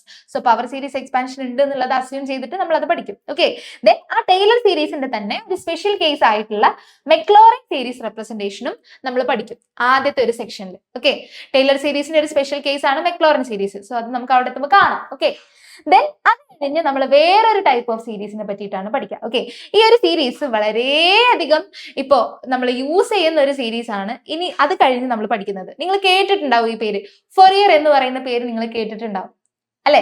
So ഈ ഫൊറിയർ സീരീസ് അല്ലെങ്കിൽ ഫൊറിയർ ട്രാൻസ്ഫോം, ഈ കാര്യങ്ങളാണ് ഞാൻ ഇപ്പൊ പറയുന്ന ഈ ഒരു കാര്യം പോലും നിങ്ങളുടെ അടുത്തേക്ക് എത്താൻ വേണ്ടിയിട്ട് അതിന്റെ പിന്നിൽ വർക്ക് ചെയ്യുന്ന മാത്തമാറ്റിക്സ് ആണ് നമ്മുടെ ഫൊറിയർ സീരീസ്. ഓക്കെ, സോ ഈ ഫൊറിയർ സീരീസ് കോംപ്ലക്സ് ആയിട്ടുള്ള സിഗ്നൽസിനെ അല്ലെങ്കിൽ കോംപ്ലക്സ് ആയിട്ടുള്ള ഫംഗ്ഷൻസിനെ ബ്രേക്ക് ചെയ്ത് സിമ്പിൾ ആയിട്ടുള്ള സിഗ്നൽസ് ആക്കിയിട്ട് കൺവേർട്ട് ചെയ്യാം. ഓക്കെ, ഇപ്പൊ ഒരു നിങ്ങൾക്ക് അറിയാം, ഇപ്പോ ഒരു ഇലക്ട്രിക്കൽ സിഗ്നൽ എന്ന് പറയുമ്പോൾ അതിൽ കുറെ നോയ്സും കാര്യങ്ങളൊക്കെ ഉണ്ടായിട്ട് ആയിരിക്കും അല്ലെ? അപ്പൊ ഈ കോംപ്ലക്സ് ആയിട്ടുള്ള ഒരു സിഗ്നലിനെ സൈൻ വേവിന്റെയും കൊസൈൻ വേവിന്റെയും ഫോമിലേക്ക് സ്പ്ലിറ്റ് ചെയ്ത് അതിനെ കുറച്ചും കൂടെ നമുക്ക് ഇവാലുവേഷനും കാര്യങ്ങളൊക്കെ എളുപ്പമായിട്ട് അതിൽ നിന്ന് നോയ്സിനെയൊക്കെ റിമൂവ് ചെയ്ത് കൊണ്ടുവരാൻ ഹെൽപ്പ് ചെയ്യുന്നതാണ് നമ്മുടെ ഫൊറിയർ സീരീസ്, ഫൊറിയർ ട്രാൻസ്ഫോം ഒക്കെ പറയുന്നത്. ഓക്കെ, ഫൊറിയർ ട്രാൻസ്ഫോം നമുക്ക് നെക്സ്റ്റ് സെമ്മിൽ പഠിക്കാം. സോ ഇവിടെ നിങ്ങൾ അതിന്റെ മുന്നോടിയായിട്ടുള്ള ഫൊറിയർ സീരീസ് ആണ് പഠിക്കുന്നത്. ഓക്കെ, സോ ഫൊറിയർ സീരീസ് എന്താണെന്നും അതിനും കുറച്ച് ഫംഗ്ഷൻ നിങ്ങൾക്ക് ഡിഫറൻഷിയേറ്റ് ചെയ്യാനും ഇന്റഗ്രേറ്റ് ചെയ്യാനും അറിയാന്നുണ്ടെങ്കിൽ ഫൊറിയർ സീരീസ് എളുപ്പമാണ്. ഓക്കെ, കാരണം അതിൽ ഫോർമുല ഉണ്ട്, ഡയറക്റ്റ് സബ്സ്റ്റിറ്റ്യൂഷൻ ആണ്. ഓക്കെ, സോ ഫൊറിയർ സീരീസിന്റെ ഓയിലർ ഫോർമുല നമ്മൾ പഠിക്കും. Then convergence of Fourier series എങ്ങനെയാണ് വരുന്നത്, Fourier series of 2z periodic functions and Fourier series of 2l periodic function നമ്മൾ പഠിക്കും. Okay, then half range series sine series expansion and half range cosine series expansion. ഈ Fourier സീരീസിന്റെ തന്നെ half range sine series എക്സ്പാൻഷനും cosine series എക്സ്പാൻഷനും നമ്മൾ പഠിക്കും. Okay, അപ്പൊ ഇത്രയും കാര്യങ്ങളാണ് നമുക്ക് ഈ ഒരു 4 മൊഡ്യൂൾസിലായിട്ട് പഠിക്കാനുള്ളത്. ഓക്കെ, നിങ്ങൾക്ക് ഈ ഒരു ജേർണിയിലേക്ക് നിങ്ങൾ കാലെടുത്ത് വെക്കുന്ന സമയത്ത് നിങ്ങൾ എന്തൊക്കെ അറിഞ്ഞിരിക്കണം, എന്തൊക്കെ കാര്യങ്ങളാണ് ഇനി നിങ്ങൾക്ക് അങ്ങോട്ട് കാണാനുള്ളത് എന്നുള്ളതിന്റെ ടൂൾസ് ആണ്, നിങ്ങൾക്ക് ഇനി അങ്ങോട്ട് വേണ്ട കാര്യങ്ങളുടെ നിങ്ങൾക്ക് യൂസ് ചെയ്യേണ്ട ടൂൾസ് ആണ് നിങ്ങൾ ഇവിടെ പഠിക്കാൻ പോകുന്നത്. ഓക്കെ, നിങ്ങൾക്ക് അപ്പൊ ഏകദേശം ഒരു ഐഡിയ കിട്ടിയിട്ടുണ്ടാവും എന്തൊക്കെയാണ് നമ്മൾ ഇവിടെ കാണാൻ പോകുന്നതെന്ന്. ഓക്കെ, സോ ആരും ടെൻഷൻ ആവുമൊന്നും വേണ്ട, നല്ല എളുപ്പമാണ്. ഓക്കെ, നിങ്ങൾ +2 പഠിച്ചിട്ടുള്ള കാര്യങ്ങളൊക്കെ തന്നെയാണ്. അവിടെ നിങ്ങൾക്ക് ഡിഫറൻഷിയേഷനും ഇന്റഗ്രേഷനും ഒക്കെ അറിയാലോ, അതറിയാന്നുണ്ടെങ്കിൽ സിമ്പിൾ ആയിട്ട് ചെയ്യാൻ പറ്റും. ഓക്കെ, സിമ്പിൾ ആയിട്ട് നമുക്ക് ചെയ്യാൻ പറ്റുന്ന കാര്യങ്ങളാണ് നമുക്ക് ഈ 4 മൊഡ്യൂളുകളിലും ആയിട്ടുള്ളത്. ഓക്കെ, സോ നമുക്ക് റെഡി അല്ലേ എല്ലാവരും? കുഴപ്പമൊന്നുമില്ലല്ലോ. അപ്പൊ നമുക്ക് ജസ്റ്റ് എന്തിനാണ് നിങ്ങൾ ഈ പേപ്പർ പഠിക്കുന്നത്? വെറുതെ ഒരു മാത്സ് പേപ്പർ ആണോ, അല്ലെങ്കിൽ എന്താണ് ഇതിന്റെ ആവശ്യം, എവിടെ എന്ത് ഇൻഡസ്ട്രിയിലാണ് ഇത് അപ്ലൈ ചെയ്യുന്നത് എന്ന് നമുക്ക് ജസ്റ്റ് ഒന്ന് നോക്കാം. ഓക്കെ, നിങ്ങൾ ഇവിടെ ഞാനിപ്പോ പറഞ്ഞല്ലോ ഇത് കുറെ കാര്യങ്ങൾ അപ്ലൈ ചെയ്യുന്നുണ്ട്, അവിടെ ഇവിടെയൊക്കെ ഇത് യൂസ് ചെയ്യുന്നുണ്ട് എന്നൊക്കെ. സോ ഏതൊക്കെ ഇൻഡസ്ട്രീസിലാണ് ഈ ടോപ്പിക്സ് ഒക്കെ നമ്മൾ പഠിക്കുന്നത് അല്ലെങ്കിൽ നിങ്ങൾ യൂസ് ചെയ്യാൻ പോകുന്നത് എന്ന് നമുക്ക് ജസ്റ്റ് ഒന്ന് നോക്കാം. ഓക്കെ, നിങ്ങൾ ഇത്രയും കാലം വിചാരിച്ചിട്ടുണ്ടാവുക ഇത്രയും കാലം നമ്മൾ പഠിച്ചിട്ടുള്ള മാത്സ് ഒക്കെ വെറുതെ ആണ്. എല്ലാവരും ചോദിച്ചിട്ടുണ്ടാവും നിങ്ങളോട് എന്തിനാ ഈ സൈനും കോസും ഒക്കെ പഠിക്കണേന്ന്. ഓക്കെ, ഇനിയാണ് നിങ്ങൾ അത് കാണാൻ പോകുന്നത്. നിങ്ങൾ ഇനി ഓരോ സമയത്തും കാണുന്ന മാത്തമാറ്റിക്സിന്റെ ആപ്ലിക്കേഷൻസ് കാണുമ്പോൾ ചിലപ്പോൾ നിങ്ങൾ തന്നെ അന്തം വിട്ടുപോകും. ഓക്കെ, കാരണം അവിടെ നിങ്ങൾ ചിന്തിച്ചിട്ടുണ്ടാവില്ല, നിങ്ങൾ അവിടെ നിന്ന് ഇപ്പോൾ ഇത്രയും കാലം 1 മുതൽ +2 വരെ നിങ്ങൾ പഠിച്ചിട്ടുള്ള കാര്യങ്ങളുടെ ആ ഒരു അപ്ലിക്കേഷൻ ആണ് നിങ്ങൾ ഇനി ചെയ്യാൻ പോകുന്നത്. ഓക്കെ, അന്ന് നിങ്ങൾ ചിന്തിച്ചിട്ടുണ്ടാവില്ല ഇതിനൊക്കെ ഇങ്ങനെയുള്ള അർത്ഥങ്ങളും കാര്യങ്ങളൊക്കെ ഉണ്ട് എന്ന്, അല്ലെങ്കിൽ ഇങ്ങനെ ഓരോ കാര്യങ്ങൾക്ക് ഇത് യൂസ് ചെയ്യാൻ പറ്റുമെന്ന്. ഓക്കെ, സോ നിങ്ങൾ വണ്ടർ ആവാൻ പോവാണ് ആക്ച്വലി. ഓക്കെ, ഞാനൊക്കെ അങ്ങനെയായിരുന്നു. എനിക്ക് ഇതിന്റെ ആപ്ലിക്കേഷൻസും കാര്യങ്ങളൊക്കെ കണ്ടപ്പോൾ തന്നെ ഞാൻ അത്ഭുതപ്പെട്ടു പോയി. കാരണം ഇത് എവിടെയാണ് അപ്ലൈ ചെയ്യുന്നത് നമ്മൾ എപ്പോഴും സെർച്ച് ചെയ്തുകൊണ്ടിരിക്കുന്നതാണ്. സോ ഇത്രയും കാര്യങ്ങൾക്ക് ഇതൊക്കെ നമ്മൾ അപ്ലൈ ചെയ്യുന്നുണ്ടെന്ന് പറയുമ്പോൾ തന്നെ നമുക്കതൊരു വലിയ കാര്യമാണ്. ഓക്കെ, സോ എവിടെയാണ് നമുക്ക് ഇത് ഇൻഡസ്ട്രിയിൽ നമുക്ക് എവിടെയൊക്കെ ഈ ടോപ്പിക്സും കാര്യങ്ങളൊക്കെ നമുക്ക് കാണാമെന്ന് നമുക്ക് നോക്കാം. So mechanical engineering and automotive industry നോക്കുകയാണെങ്കിൽ അതിൽ suspension system design. Okay, so suspension system ഡിസൈനിന്റെ അത് നമ്മുടെ വെഹിക്കിളിന്റെ ഒക്കെ സസ്പെൻഷൻ സിസ്റ്റം ഡിസൈൻ. സോ അതിൽ using second order differential equations to model vehicle vibrations and design shock absorbers that produce smooth and stable rides. Okay, അപ്പോ ഈ differential equation ഇപ്പൊ derivative എന്ന് പറഞ്ഞാൽ rate of change of a quantity with respect to another ആണ് അല്ലെ? അപ്പോൾ അത് വെച്ചിട്ട് നമ്മൾ ഈ ഡിഫറൻഷ്യൽ ഇക്വേഷൻ വെച്ചിട്ട് നമ്മൾ എന്ത് ചെയ്യും, നമ്മൾ ഓരോ വെഹിക്കിളിന്റെയും വൈബ്രേഷൻസിനെ നമ്മൾ മോഡൽ ചെയ്യും. ഓക്കെ, അപ്പൊ ഇങ്ങനെ ചേഞ്ചിങ് ആയിട്ടുള്ള ക്വാണ്ടിറ്റീസിനെ മോഡൽ ചെയ്യാൻ ഹെൽപ്പ് ചെയ്യുന്ന ആളാണ് ഡിഫറൻഷ്യൽ ഇക്വേഷൻ. ഓക്കെ, റിയൽ വേൾഡിന്റെ പല കാര്യങ്ങളെയും മോഡൽ ചെയ്യാൻ ഹെൽപ്പ് ചെയ്യുന്ന ആളാണ് ഡിഫറൻഷ്യൽ ഇക്വേഷൻ. സോ ഈ വെഹിക്കിൾ വൈബ്രേഷൻസിനെ മോഡൽ ചെയ്യാനും ദെൻ ഷോക്ക് അബ്സോർബേഴ്സ് ഡിസൈൻ ചെയ്യുന്ന സമയത്തും ഒക്കെ ഈ മെക്കാനിക്കൽ എഞ്ചിനീയറിംഗിലൊക്കെ ഇത് അപ്ലൈ ചെയ്യുന്നുണ്ട്. ദെൻ നമ്മൾ engine vibration analysis applying Fourier series to identify abnormal vibration frequencies in engines, turbines and rotating machinery for predictive maintenance.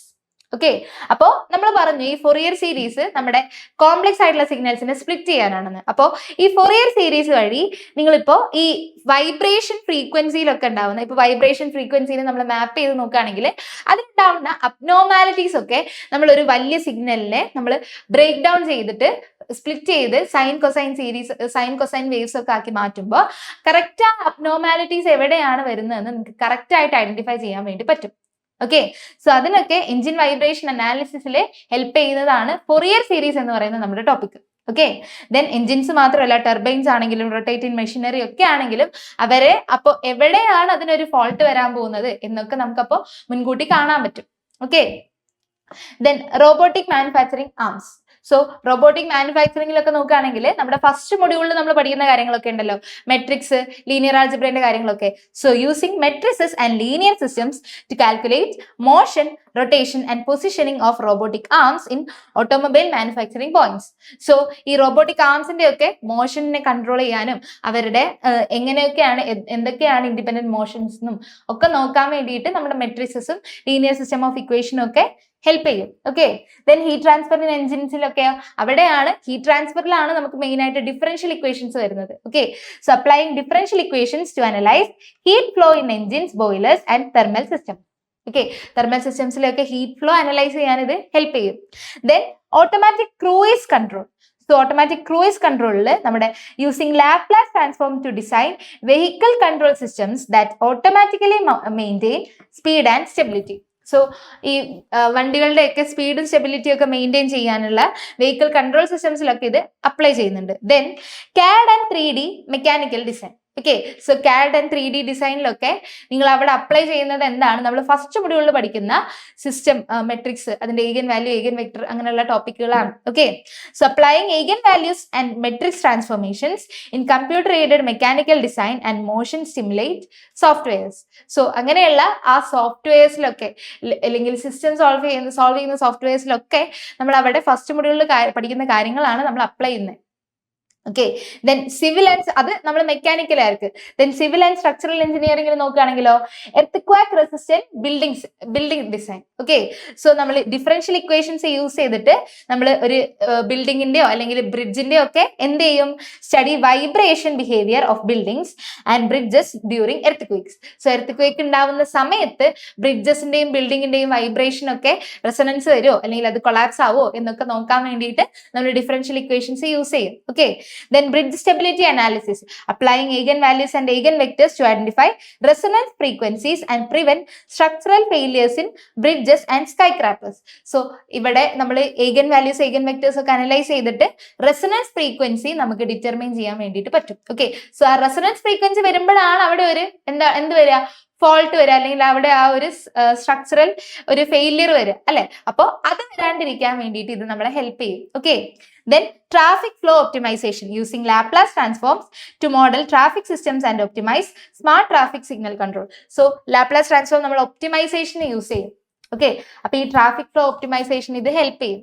Then structural load analysis, applying matrices and linear algebra to calculate forces and stress distribution in large structures.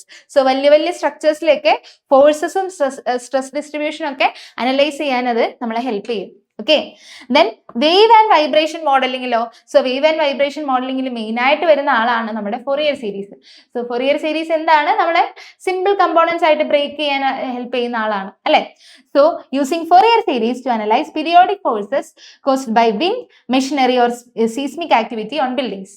So unexpected ആയിട്ട് വരുന്ന എന്തെങ്കിലും കാര്യങ്ങൾ ഇപ്പോൾ നമ്മൾ frequent ആയിട്ട് ഇങ്ങനെ observe ചെയ്ത് വരുമ്പോൾ അൺഎക്സ്പെക്റ്റഡ് ആയിട്ട് എന്തെങ്കിലും ഒരു ബിൽഡിങ്ങിലോ കാര്യം എന്തെങ്കിലും അബ്നോർമാലിറ്റി വരികയാണെങ്കിൽ അതിന്റെ ഫൊറിയർ സീരീസ് അല്ലെങ്കിൽ ആ ഫൊറിയർ സീരീസിന്റെ ഗ്രാഫ് അനലൈസ് ചെയ്താൽ നമുക്ക് മനസ്സിലാക്കാൻ പറ്റും. Okay, then Smart city infrastructure, applying linear systems and optimization concepts in water supply networks, metro systems and urban planning.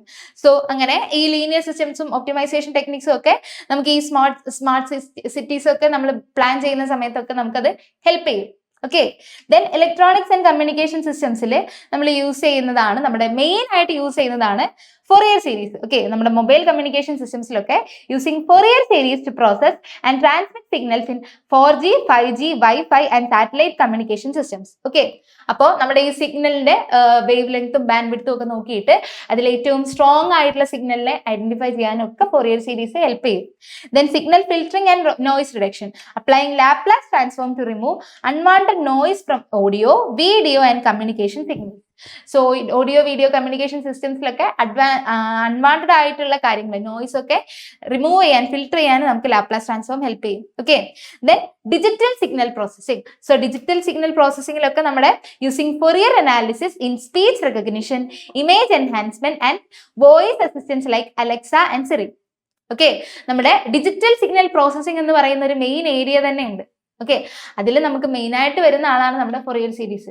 നമ്മുടെ എന്തൊരു ഇപ്പൊ നിങ്ങൾ സിഗ്നൽസിനെ ട്രാൻസ്ഫോം ചെയ്യുന്ന എന്തൊരു കാര്യം ചെയ്യുകയാണെങ്കിലും അവിടെ Fourier വരും. ഓക്കെ, സോ അലക്സ, അതേപോലെ ഇമേജ് എൻഹാൻസ്മെന്റ്, ഇതിലൊക്കെ വരുന്ന ആളാണ് Fourier series. Then electronic circuit analysis, applying differential equations to study current and voltage behavior in electronic circuits. So ഈ ഇലക്ട്രോണിക് സർക്യൂട്ട്സിലൊക്കെ നമ്മൾ ഡിഫറൻഷ്യൽ ഇക്വേഷൻസ് ഒക്കെ അപ്ലൈ ചെയ്യുന്ന സമയത്ത് നമുക്ക് അവിടെ കറണ്ടും വോൾട്ടേജും ഒക്കെ എങ്ങനെയാണ് ബിഹേവ് ചെയ്യുന്നത്, ഫ്ലക്ച്വേഷൻസ് എങ്ങനെയാണെന്നൊക്കെ ഐഡന്റിഫൈ ചെയ്യാം. Okay, then antenna and radar സിസ്റ്റംസിലൊക്കെ using matrices and eigen value analysis in radar beam control, wireless communication and antenna optimisation. Okay, so ഇത്രയും കാര്യങ്ങൾക്ക് നമുക്ക് നമ്മുടെ ഫസ്റ്റ് മൊഡ്യൂളിലെ ടോപ്പിക്സ് യൂസ് ചെയ്യാം.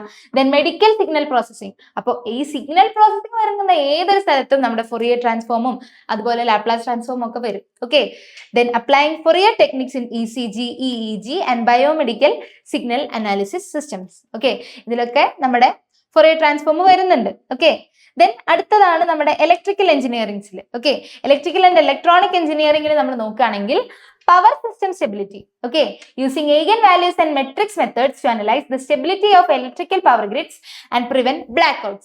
So എന്തെങ്കിലും ഇപ്പോൾ ഈ eigenvalues, eigenvectors ഒക്കെ നോക്കിയിട്ടാണ് നമ്മൾ അവിടുത്തെ ഈ സ്റ്റെബിലിറ്റി നോക്കാൻ വേണ്ടിയിട്ടാണ് മെയിൻ ആയിട്ട് eigenvalue, eigenvectors. Okay, so ആ സ്റ്റെബിലിറ്റി അനാലിസിസിൽ ഇത് നമ്മളെ ഹെൽപ്പ് ചെയ്യും. Then electric motor control, applying differential equations to model motor behavior in electric vehicle industries and robots. Okay, so ഈ ഡിഫറൻഷ്യൽ ഇക്വേഷൻസ് അപ്ലൈ ചെയ്ത് കഴിഞ്ഞാൽ നമുക്ക് മോട്ടോറിന്റെ ബിഹേവിയർ ഒക്കെ മനസ്സിലാക്കാൻ വേണ്ടി ഹെൽപ്പ് ചെയ്യും.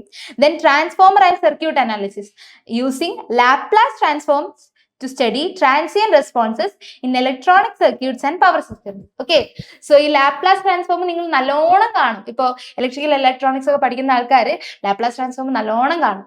ഓക്കെ, കാരണം ഓരോ ഇപ്പൊ നമ്മൾ ഈ സിഗ്നൽസ് സർക്യൂട്ട് അനാലിസിസ് ഒക്കെ ചെയ്യുന്ന സമയത്ത് അവിടെ നിങ്ങൾ ലാപ്ലാസ് ട്രാൻസ്ഫോം വെച്ചിട്ടാണ് നിങ്ങൾ അത് ചെയ്യുക. Okay, then renewable energy systems നോക്കുകയാണെങ്കിൽ applying linear algebra and differential equations in solar power optimisation and wind energy systems. So renewable energy systems എന്താണെന്ന് നിങ്ങൾക്ക് അറിയാം അല്ലെ? നമ്മുടെ ഈ സോളാർ പവർ അതുപോലെ വിൻഡ് എനർജി ഇതിലൊക്കെ നമ്മൾ ലീനിയർ ആൾജിബ്ര, ഡിഫറൻഷ്യൽ ഇക്വേഷൻസ് ഒക്കെ അപ്ലൈ ചെയ്യുന്നുണ്ട്. Then smart grid technology using Laplace and Fourier techniques to monitor and optimize electrical distribution networks. Okay, so ഈ നെറ്റ്വർക്സിനെ ഒക്കെ ഡിസ്ട്രിബ്യൂഷൻ ഒക്കെ മോഡൽ ചെയ്യുന്ന സമയത്ത് മോണിറ്റർ ചെയ്യുന്ന സമയത്തൊക്കെ നമുക്ക് ലാപ്ലാസ് ട്രാൻസ്ഫോം ഹെൽപ്പ് ചെയ്യും. Then fault detection in power systems. So applying Fourier series to detect harmonic distortions and electrical faults in transmission systems. So transmission സിസ്റ്റംസിൽ വരുന്ന ഫോൾട്ടും ഡിസ്റ്റോർഷനും ഒക്കെ അനലൈസ് ചെയ്യാൻ വേണ്ടിയിട്ട് നമ്മളെ ഹെൽപ്പ് ചെയ്യും. ഓക്കെ, സോ ഇത്രയും കാര്യങ്ങളാണ് നമ്മുടെ ആപ്ലിക്കേഷൻസ് ആയിട്ട് നിങ്ങൾക്ക് ഇതിൽ വരുന്നത്. ഓക്കെ, ഇത്രയും ഏരിയാസിൽ നിങ്ങൾ അപ്ലൈ ചെയ്യുന്നതാണ് നമ്മുടെ ഈ 4 മൊഡ്യൂളുകളിലുമായിട്ട് നമ്മൾ പഠിക്കുന്ന ഓരോ കോൺസെപ്റ്റും. ഓക്കെ. സോ ഒരു കോൺസെപ്റ്റും നിങ്ങൾ വെറുതെ പഠിക്കുന്നതല്ല, നിങ്ങൾക്ക് ആവശ്യമുള്ളതാണ്. ഓക്കെ. ഇത്രയും കാലം നിങ്ങൾ അറിയാണ്ട് പഠിച്ചതായിരുന്നു. സോ ഇനി നമുക്ക് അറിഞ്ഞു പഠിക്കാം. ഓക്കെ. ഇത്രയും കാലം നിങ്ങൾ എന്തിനാണ് മാത്സ് പഠിക്കുന്നതെന്ന് നിങ്ങൾക്ക് ഒരുപക്ഷെ അറിയുന്നുണ്ടാവില്ല. പക്ഷെ ഇനി അങ്ങോട്ട് നിങ്ങൾ അങ്ങനെ ചെയ്യരുത്. നിങ്ങൾ എന്താണ് ഓരോ ടോപ്പിക്കും എന്തിനാണ് നിങ്ങൾ പഠിക്കുന്നതെന്ന് നിങ്ങൾ അറിഞ്ഞു തന്നെ പഠിക്കുക. അപ്പൊ നിങ്ങൾക്ക് മടുപ്പ് വരില്ല. ഓക്കെ. അല്ലാണ്ട് ചിലപ്പോൾ ചിലർക്ക് മാത്സ് ചെയ്യുമ്പോൾ എന്തിനാണ് ഞാൻ ഇത് ചെയ്യുന്നതെന്നൊക്കെ പറഞ്ഞിട്ട് മടുത്തിട്ട് പഠിക്കും. ഓക്കെ. സോ എന്തിനാണ് നിങ്ങൾ ഇത് ചെയ്യുന്നതെന്ന് അറിഞ്ഞിട്ട് പഠിക്കുക. അപ്പൊ നിങ്ങൾക്ക് ഇൻട്രസ്റ്റിംഗ് ആയിട്ട് മാറും ഈ ഒരു സബ്ജക്ട്. ഓക്കെ. മാത്സ് നിങ്ങൾക്ക് ഇൻട്രസ്റ്റിംഗ് ആയിട്ട് മാറുകയാണെങ്കിൽ ബാക്കി സിവിൽ ആണെങ്കിലോ മെക്കാണെങ്കിലോ EEE, മെയിൻ ആയിട്ട് EEE ഒക്കെ നിങ്ങളുടെയൊക്കെ ഓരോ പേപ്പേഴ്സ് നിങ്ങൾക്ക് നന്നായിട്ട് മാർക്ക് സ്കോർ ചെയ്യാൻ പറ്റും. ഓക്കെ. മാത്സ് ആണ് കീ എന്ന് പറയുന്നത്. ഓക്കെ. നിങ്ങളുടെ മെയിൻ ടൂൾ ആണ് മാത്സ്. സോ ഈ ടൂൾ നന്നായിട്ട് തന്നെ നിങ്ങൾ യൂസ് ചെയ്യുക. സോ ഈ ടൂൾ നന്നായിട്ട് യൂസ് ചെയ്യാൻ വേണ്ടി നിങ്ങളെ ഹെൽപ്പ് ചെയ്യാനാണ് നമ്മളിവിടെ ഉള്ളത്. ഓക്കെ. നമ്മുടെ ഓരോ ക്ലാസ്സും നിങ്ങൾ നന്നായിട്ട് തന്നെ എടുത്ത് കാണുക. ഓരോ ക്ലാസ്സും നമ്മൾ ക്ലാസ് എടുക്കുന്നതിന്റെ കൂടെ തന്നെ നിങ്ങൾ പ്രോബ്ലംസും കാര്യങ്ങളൊക്കെ വർക്കൗട്ട് ചെയ്ത് പോവുക. നമ്മൾ കോൺസെപ്റ്റ് ഒക്കെ പറയുണ്ടാവും. സോ അതൊക്കെ നിങ്ങൾ നന്നായിട്ട് മനസ്സിലാക്കിയിട്ട് തന്നെ പോവുക. എക്സാമിന്റെ തലേന്ന് ഇരുന്ന് ക്രാഷ് മാത്രം പഠിച്ചിട്ട് പാസ്സാവാം എന്ന് നിങ്ങൾ വിചാരിക്കരുത്. ഓക്കെ. സോ അങ്ങനെ ചിലപ്പോൾ നിങ്ങൾക്ക് പാസ്സാവാൻ പറ്റുമായിരിക്കും. പക്ഷെ എന്താണ് ഇതിന്റെ ബ്യൂട്ടി, എന്തിനാണ് നിങ്ങൾ ഇത് പഠിക്കുന്നതെന്ന് മാത്രം നിങ്ങൾക്ക് അപ്പൊ മനസ്സിലാവില്ല. ഓക്കെ. പിന്നെ നിങ്ങൾ അങ്ങോട്ട് ഇത് ബേസ് ചെയ്തിട്ടുള്ള ഒരു പേപ്പർ പഠിക്കുമ്പോൾ, ഇപ്പൊ സിഗ്നൽസ് ആൻഡ് സിസ്റ്റം പഠിക്കുമ്പോൾ അല്ലെങ്കിൽ ഡിജിറ്റൽ സിഗ്നൽ പ്രോസസ്സിംഗ് പഠിക്കുമ്പോൾ എന്താണ് അവിടെ നിങ്ങൾക്ക് ചെയ്യുന്നത് നിങ്ങൾക്ക് മനസ്സിലാവില്ല. ഓക്കെ. സോ നിങ്ങൾ ആ ഒരു പേസ്, കറക്റ്റ് ഒരു പേസിൽ തന്നെ പോവാ. തലേന്നിരുന്ന് പഠിക്കാൻ വേണ്ടി ശ്രമിക്കരുത്. ഓക്കെ. അപ്പോൾ നമുക്ക് എന്ത് ചെയ്യാം, നമുക്ക് നല്ല അടിപൊളിയായിട്ട് ഈ ഒരു സെമ്മിലെ ഈ ഒരു മാത്സ് പേപ്പർ നമുക്ക് പഠിച്ചിട്ട് പോവാം. ഓക്കെ. അപ്പൊ എല്ലാവരും റെഡി അല്ലേ? പെട്ടെന്ന് തന്നെ എല്ലാവരും കോഴ്സൊക്കെ പർച്ചേസ് ചെയ്ത് പെട്ടെന്ന് തന്നെ പഠിക്കാനൊക്കെ സ്റ്റാർട്ട് ചെയ്യാം. ഓക്കെ. അപ്പൊ കോളേജിൽ ക്ലാസ് തുടങ്ങുന്നതിന്റെ മുന്നേ തന്നെ നിങ്ങൾക്ക് എന്ത് ചെയ്യാം, നിങ്ങൾക്ക് പഠിച്ചു തുടങ്ങാം. ഓക്കെ. സോ പ്രോബ്ലംസ് ഒക്കെ വർക്ക്ഔട്ട് ചെയ്ത് നോക്കുക. തലേന്നത്തേക്ക് മാത്രമായിട്ട് വെക്കരുത്. ജസ്റ്റ് അതുപോലെ കണ്ടു മാത്രവും നിങ്ങൾക്ക് അത് ഓക്കെ ആണെന്ന് വിചാരിക്കരുത്. ഓരോ പ്രോബ്ലംസും വർക്ക്ഔട്ട് ചെയ്ത് തന്നെ നോക്കണം. എങ്കിലേ നിങ്ങൾ എക്സാം എഴുതുന്ന സമയത്തൊക്കെ സ്റ്റക്ക് ആവാണ്ടിരിക്കുള്ളൂ. ഓക്കെ. സോ നമുക്ക് പഠിച്ചു തുടങ്ങാം അല്ലേ? അപ്പൊ എല്ലാവരും ഇപ്പൊ തന്നെ കോഴ്സ് പർച്ചേസ് ചെയ്യുക. ഓക്കെ. അപ്പോൾ എല്ലാവർക്കും ഓൾ ദ ബെസ്റ്റ്. നിങ്ങളുടെ എന്താ പറയാ, നിങ്ങളുടെ ഒരു ടേണിംഗ് പോയിന്റിലാണ് നിൽക്കുന്നത് അല്ലെ? അപ്പോൾ നന്നായിട്ട് തന്നെ ഈ ഒരു ഓപ്പർച്യൂണിറ്റി നിങ്ങൾ യൂസ് ചെയ്യുക, നന്നായിട്ട് പഠിക്കുക. ഓക്കെ. അപ്പോൾ സോ എല്ലാവരും റെഡി അല്ലേ? അപ്പോൾ താങ്ക് യു സോ മച്ച്. നമുക്ക് ക്ലാസ്സിൽ കാണാം.